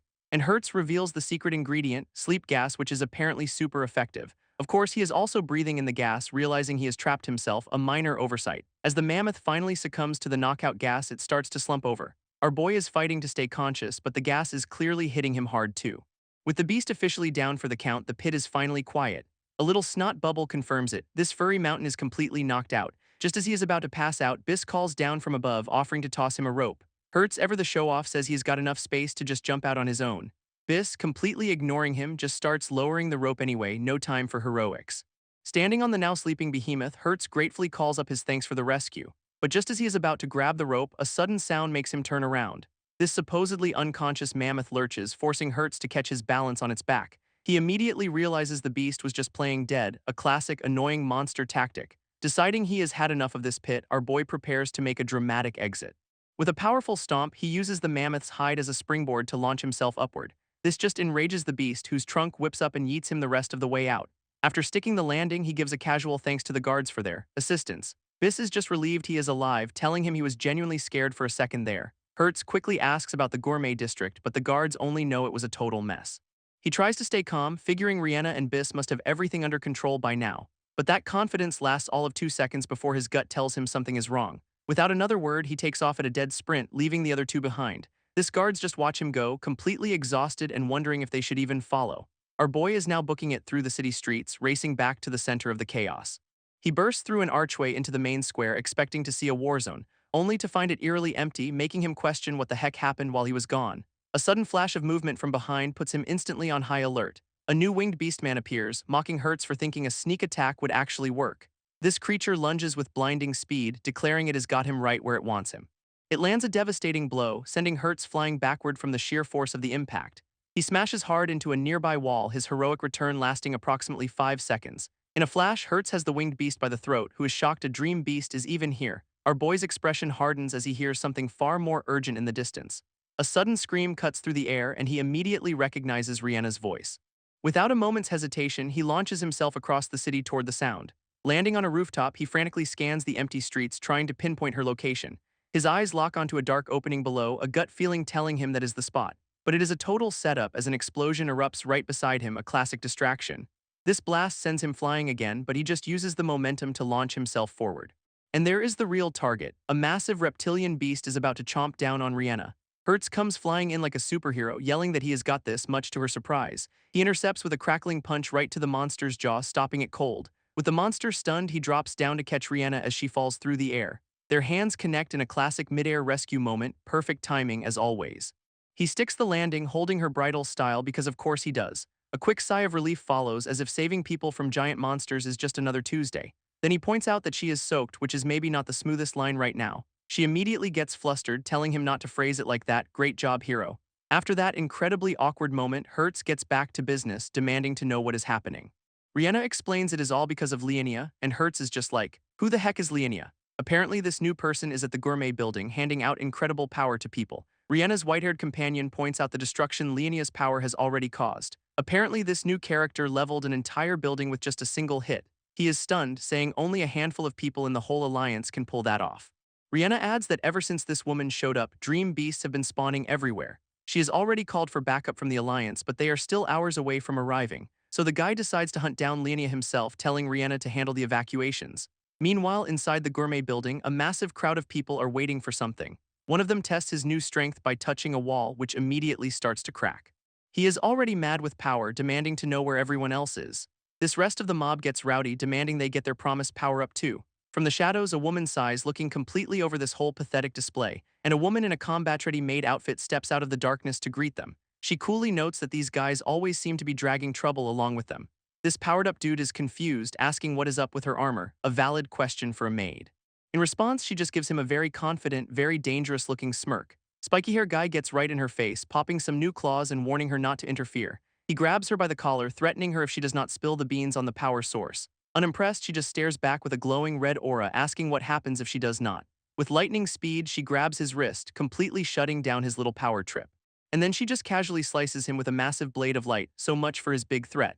Spiky-hair guy is absolutely floored, watching his new power-up gauntlet just crumble to dust. As he stumbles backward, the combat maid just watches, her light blade still humming with power. Completely enraged, he starts screaming at her, the rest of the power-hungry mob backing him up. This guy lunges in for a counterattack, hand glowing as he vows to tear her apart. His attack is casually intercepted by a shadowy hand before a massive blast sends him flying. Looking down at his body, she calls him pathetic for not even lasting 30 hits. Now that the obnoxious jerk is out of the way, a new group of hopefuls steps up. But the maid cuts them off, her expression deadly serious as she tells them to listen up. Her announcement is interrupted by a giant bird-like dream beast crashing the party from outside. This thing just smashes right through the window, sending glass and chaos into the room. Landing with a thud, the giant bird beast now dominates the room, surrounded by the would-be power seekers. A close-up on its massive webbed foot shows this is no ordinary bird, it is a monster. It immediately lunges for one of the people, its massive beak opening wide to swallow her whole. This maid and the white-haired woman explain the deal. The bird contains a pocket dimension for the power-up ritual. This assembled group, including a guy in a full-on jester outfit, is told to enter one at a time. But the jester immediately panics, declaring it is all a lie and he is not about to get eaten. Waving a cheerful goodbye, he tries to bolt, calling everyone else suckers for falling for it. Oh, but the combat maid is not letting him go that easily, charging up an energy blast. She fires a concentrated beam of energy that blasts the fleeing jester right through the chest. This poor guy gets absolutely fried, caught in a web of crackling energy, so much for his grand escape. This rest of the crowd looks on, completely stunned after that little public execution. With dark energy swirling, the combat maid offers them a choice: get in the bird or get zapped. She then asks if anyone else wants to go home, and I am pretty sure that is not a friendly offer. Unsurprisingly, a few guys immediately volunteer, deciding being eaten is better than being vaporized. So one by one, the hopefuls start marching right into the giant bird's mouth. Bon appetit. Meanwhile, the maid is just yawning, completely bored by this whole process. But her nap is interrupted when a new guy walks up, getting way too close to the monster bird. And just then, the white-haired dude from before bursts through the wall like a wrecking ball. He lands right on the bird's head, announcing he has finally found who he was looking for. This guy, about to become bird food, immediately starts begging the newcomer for a rescue, but the book-reading woman cuts him off with a sharp "shut up," wrapping him in some kind of energy. Our white-haired hero finally puts it together, realizing everyone has been sent inside the bird. Absolutely furious, he powers up, vowing they will not get away with messing with people's minds. He launches himself forward in a blaze of red energy, but the maid just calmly identifies his power level. Her book-reading companion seems genuinely surprised to find someone this strong hiding in the district. A close-up on her face confirms it. This guy is not going to be an easy opponent. This combat maid starts to panic, worried this delay will make the real Lady Leonia mad. She decides they have to fight together, declaring they cannot afford to waste their boss's time. This bookreader agrees, and both women start powering up, ready for a 2-on-1 showdown. He just grins and says, "Sounds good," totally ready to take on both of them at once. This fight kicks off with our hero clashing against the two women as the ceiling comes crashing down. But a surprise energy pillar slams him from above, sending him careening across the floor. A new voice cuts in, smugly declaring he is not letting them stall for time. And a blonde dude in a white suit steps out, claiming that buying time is his asterisk job now.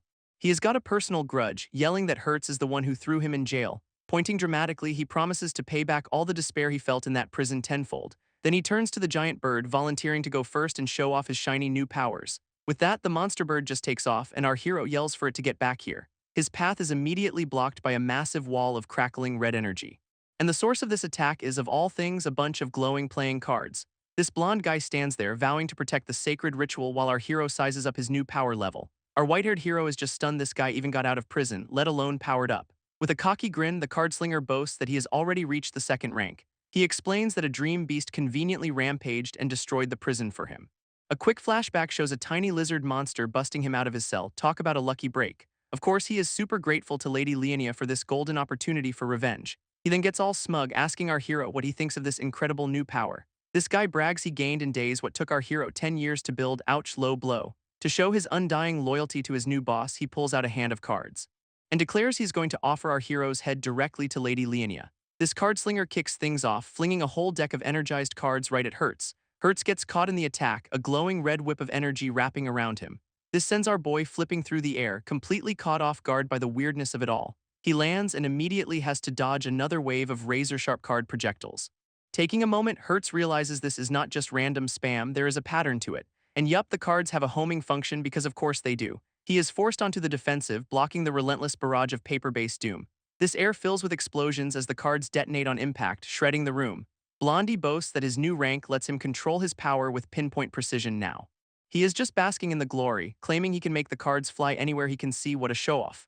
With total arrogance, he declares the room his personal hunting ground with zero chance of escape. But Hertz is not having it, deciding it is time to take a little gamble of his own. He plants his foot and prepares to counter, ready to turn the tables on this guy. In a wild move, he reaches out and actually snatches one of the glowing cards from midair. He even congratulates himself on the catch, a smirk telling us he has figured out the gimmick. Then he just claps his hands together, crushing the cards he just caught, because he realized the villain's power is injected into each and every card. This triggers a massive explosion right in his face, sending him flying backward again. This card slinger confirms the trap. Touch one card and it goes boom, a simple but effective trick. Now he is condensing that same power into a swirling sphere, preparing a much bigger finale. This card slinger unleashes his finishing move, a straight flush of pure red energy, but Hertz just grits his teeth, totally unfazed by the incoming light show. He gets swallowed by the massive energy wave, a torrent of red power crashing over him. With a grunt, he slams his hand down, actually stopping the attack in its tracks. Hertz even cracks a smile, admitting the guy got a little stronger since their last meeting.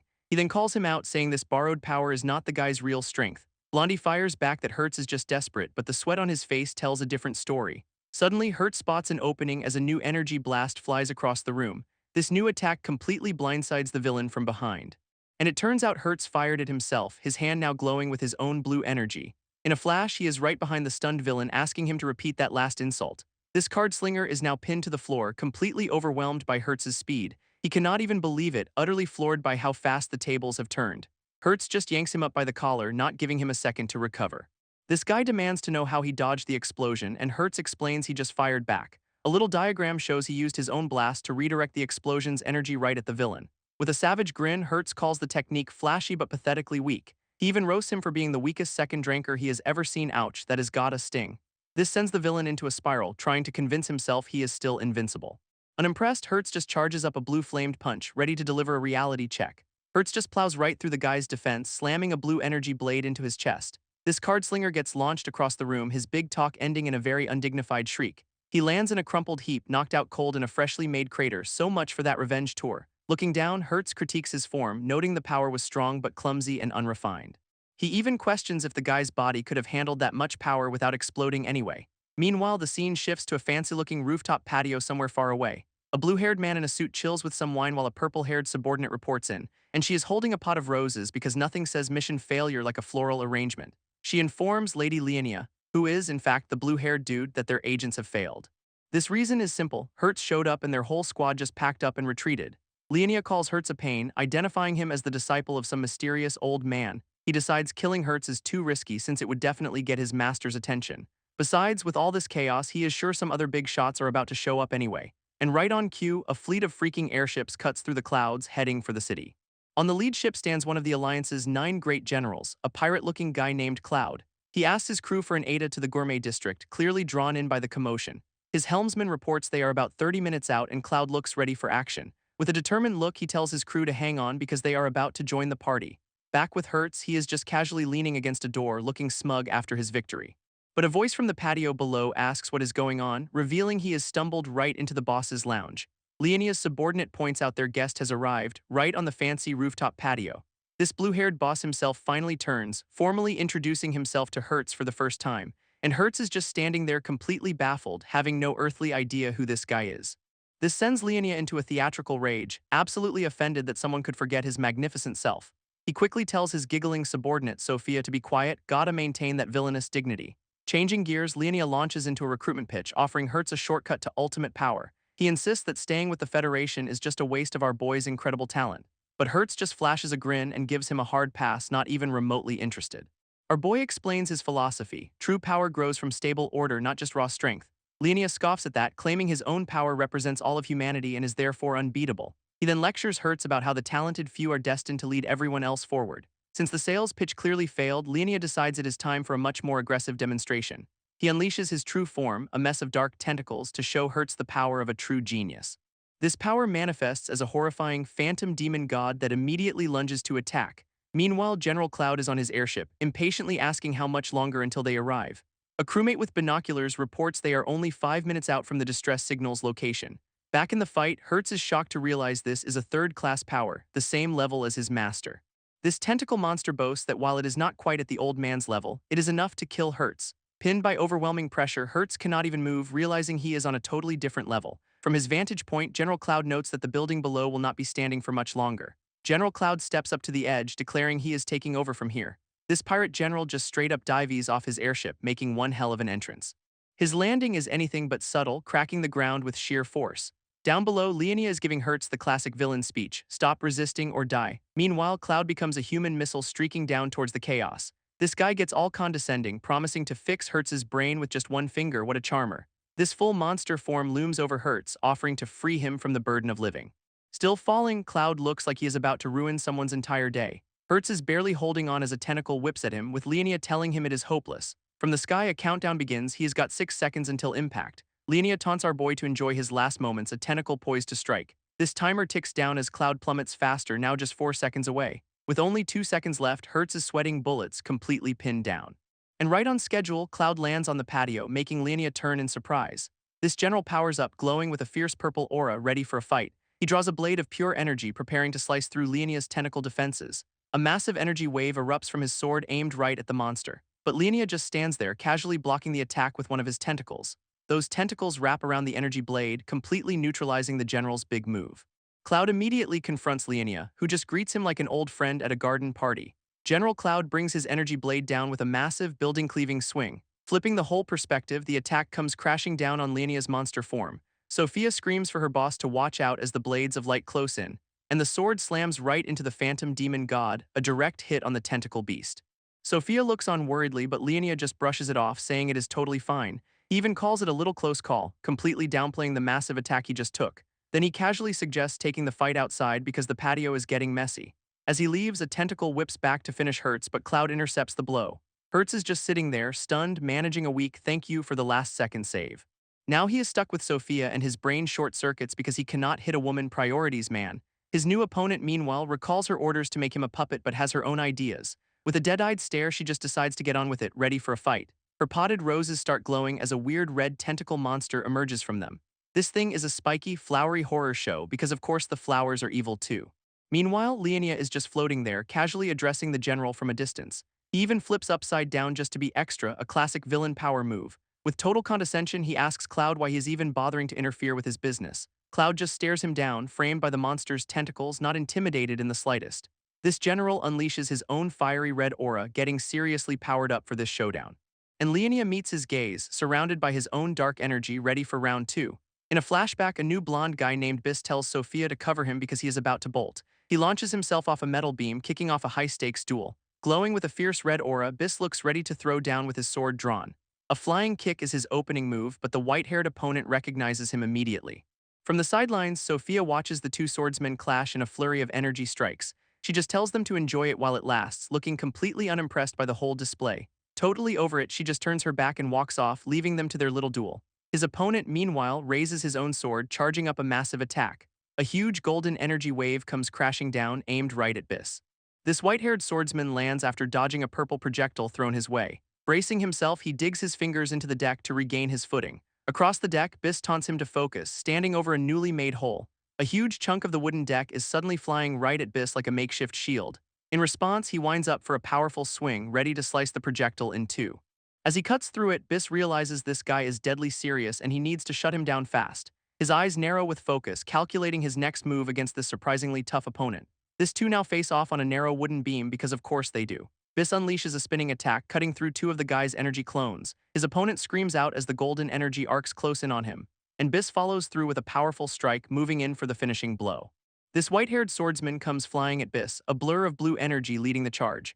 Bis sidesteps the attack, which proceeds to blow a massive hole in the wall behind him. He just stares at the newly installed skylight, looking completely unimpressed with the collateral damage, so he just slams his fist into the floor because that is a totally rational response. And this somehow shatters the entire deck, sending wooden spikes erupting from the ground.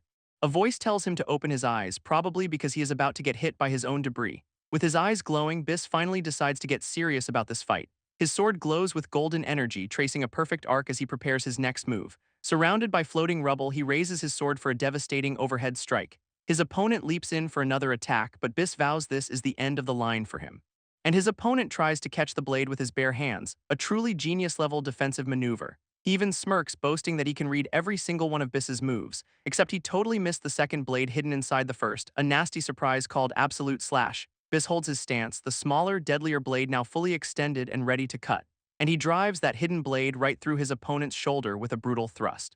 That smug grin vanishes instantly, replaced with a look of pure, unadulterated shock. Thrown back by the impact, he can only curse his own arrogance as he falls. He crashes onto the deck, the fight knocked right out of him by that one clean hit. Now he is just a crumpled heap in another crater, groaning in defeat.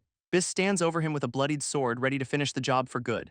This defeated swordsman lies in a crater, a voice from a memory pleading for Bis to wake up. In his mind, he just sees a vision of the blonde victor walking away, a total obsession. But he is not done, shouting that he absolutely refuses to let his rival go. This white-haired guy launches himself forward with a last, desperate burst of energy, and tackles Bis in what looks suspiciously like a very aggressive hug. Bis is not amused. His opponent just grits his teeth and holds on tighter, clearly enjoying this way too much. So Bis just casually flips him over in a perfect suplex, because that is how you handle clingy rivals. Even as his face is about to meet the floorboards, the guy is still smiling like a total weirdo. Bis pins him to the ground by standing on his back, finally ending this bizarre duel. A literal cartoon heart complains that its position was messed with a very on-the-nose metaphor. With his opponent finally out of gas, Bis tells him he has reached his limit, ending the flashback. Back in the present, we cut to an emergency aid station set up in the Gourmet District. A blonde woman in a red and white uniform studies a holographic map of the city. Her first thought is for Hertz, desperately hoping he is safe after all the chaos. A subordinate rushes in, addressing her as Lady Rihanna and giving a sharp salute. He reports that they are completely overwhelmed with casualties and running out of beds fast. This grim reality is that they just do not have the resources to save everyone who needs help. Rihanna's face hardens with resolve, deciding there is only one thing left to do, and that one thing is apparently putting on a giant, pristine chef's hat. She summons her Serpent Kitchen blade, ready to cook up some serious support. Her Serpent Kitchen blade slams down, summoning a whole damn pop-up kitchen out of nowhere. This magical setup appears right in the middle of the emergency aid station, ready for business. She immediately starts cooking some glowing red crystal shards which look vaguely edible. With her chef hat on, Rihanna looks dead serious, armed with a spatula and pan for this culinary emergency. Now she is just floating, tossing ingredients with a fiery aura like some kind of combat chef. Her command is to concentrate the fire, focusing all her energy into this one dish. An inferno erupts from her cooking station as she channels the flames. Inside the blaze, those crystal shards break down and start glowing with healing energy. She is at the center of this massive energy flare, looking totally in control of the chaos. All that power condenses into a single glowing golden orb, the essence of her cooking. With a confident smirk, she unleashes the energy, sending beams of light shooting outwards. And just like that, dozens of bowls of crystal recovery soup materialize. Talk about mass production. This miracle dish is made from a six-winged crystal beast packed with healing properties for the wounded. An order is given to her subordinates to distribute the soup immediately. With her duty done for now, Rihanna's thoughts drift back to Hertz, hoping he is hanging in there. Meanwhile, Hertz is completely out of it, his eyes shut tight. Until he jolts awake in a bed, completely disoriented and shouting in surprise. Rihanna bursts into the room, her face a mask of pure panic as she calls out his name. Overwhelmed with relief, she can barely believe he is actually awake and responsive. A hug is the only response as she admits he scared her half to death while blushing. A heavily bandaged Biss hobbles in on a crutch, asking if anyone plans on worrying about him.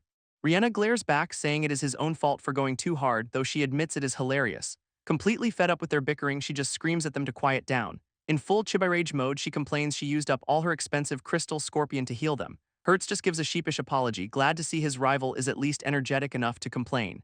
Suddenly, a hologram of a bald man appears, literally crying with joy that Hertz is okay.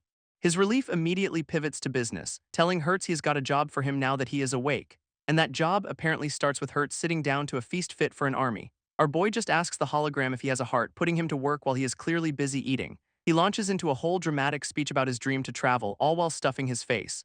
Waving a piece of roasted meat at the screen, he just calls his boss a liar, totally deadpan. This boss just tells him to relax, promising this new mission will not interfere with his grand plans. Turns out the Dark Abyss is finally making its move, revealing the shadowy figures behind the chaos.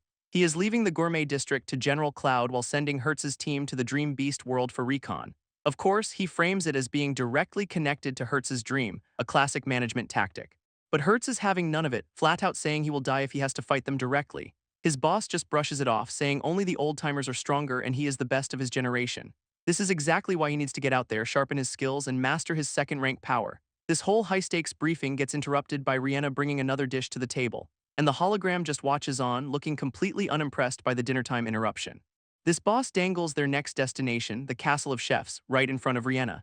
He promises a big surprise when they get there, as Hertz just tells her it is time to go. Outside, they both stare up at their destination, and Hertz is at a loss for words. It is the sacred ground of cooks, guarded by two giant monster statues holding kitchen utensils, totally normal. Inside, chefs are constantly battling it out, honing their culinary combat skills with glowing auras. This place is also packed with bizarre, rare ingredients that look like they might fight back. And this whole culinary paradise is located in the Dream Beast world, a ridiculously tall city. Hertz and Rihanna are just tiny specks at the base of this colossal structure. As they approach, Hertz complains about the wind, which feels like it could cut him to pieces. He just smirks through it, completely unfazed by the apocalyptic weather brewing overhead. Suddenly, the gale turns into a downpour, and Hertz notes how fast the weather shifts here. With the rain coming down hard, he tells Rihanna they need to find shelter fast. He spots a spooky-looking tree and makes a beeline for it, thinking it is cover. While climbing, he grumbles that the weather in the Dream Beast world is absolutely brutal. He peeks into a dark hollow in the tree, probably thinking it is a good spot to wait out the storm. Turning back to Rihanna, he cheerfully announces he has found them the perfect shelter. But Rihanna just looks up with a sense of pure dread, telling him to take a closer look. Because their shelter is actually a giant, monstrous tree creature, and Rihanna screams a warning. Hertz is still just casually climbing up its side, completely oblivious to the danger. This creature glares down at Rihanna, its jagged maw wide open, ready to attack. That monster tree is about to learn a very painful lesson about indigestion, because Hertz is just chilling inside its mouth, looking more annoyed than scared. He channels his energy, deciding to pour everything into one explosive exit strategy. A crimson aura erupts from within, outlining the creature in pure destructive power. And with a massive boom, he blows the entire monster tree to smithereens.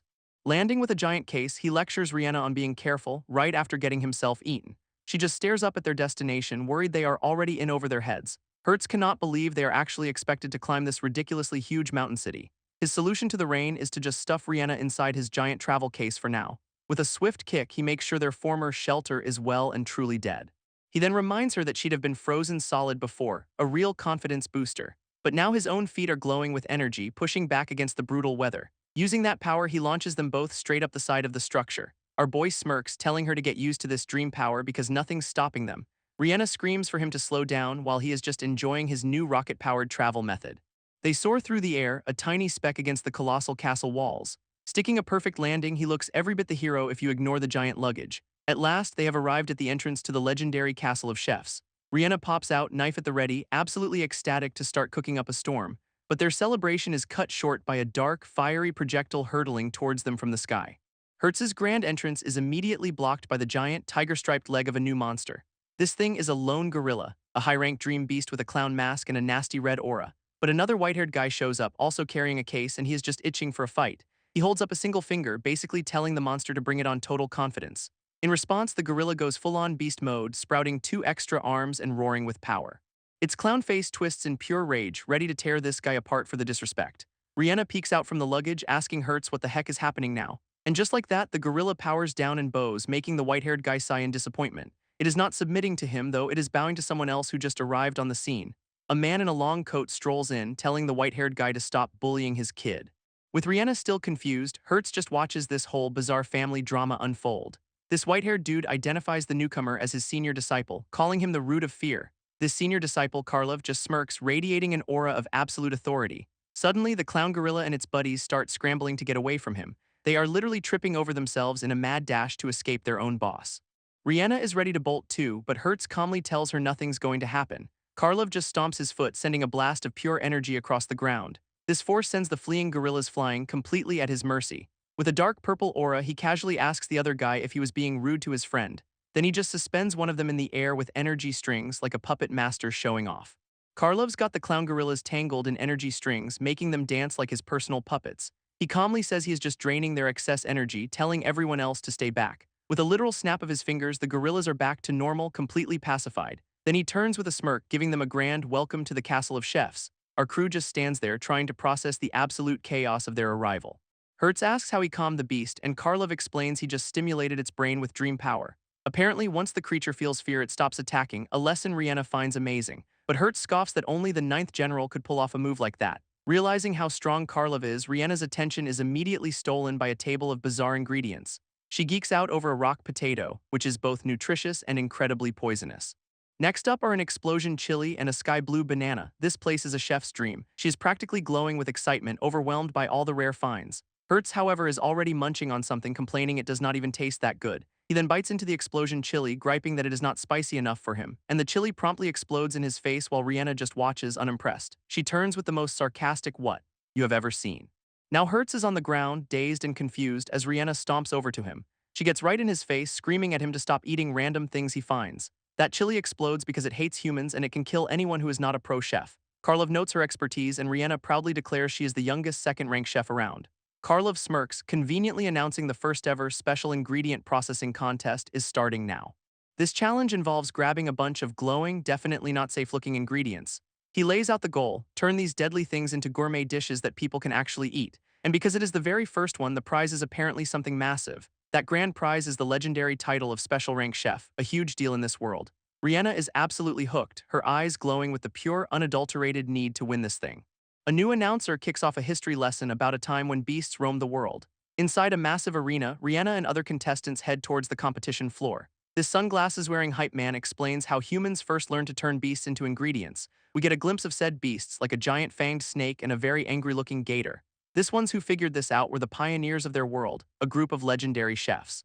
Their whole mission was to hunt down rare ingredients and power up humanity through food. With a dramatic finger point, the announcer gets ready for his big reveal. He declares that these legendary heroes were, of course, the chefs themselves. Then he points them all toward a massive pantry filled with every weird ingredient imaginable. This announcer lays out the challenge: 32 rare ingredients, and every single one has a catch. Rihanna just stares at the floating monster ingredients, looking completely mesmerized by the possibilities. An hourglass appears as he explains the rules are simple, which usually means they are not.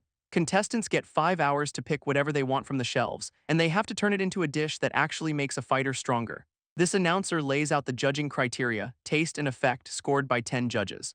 And these judges are apparently culinary legends, the pride of the entire chef world.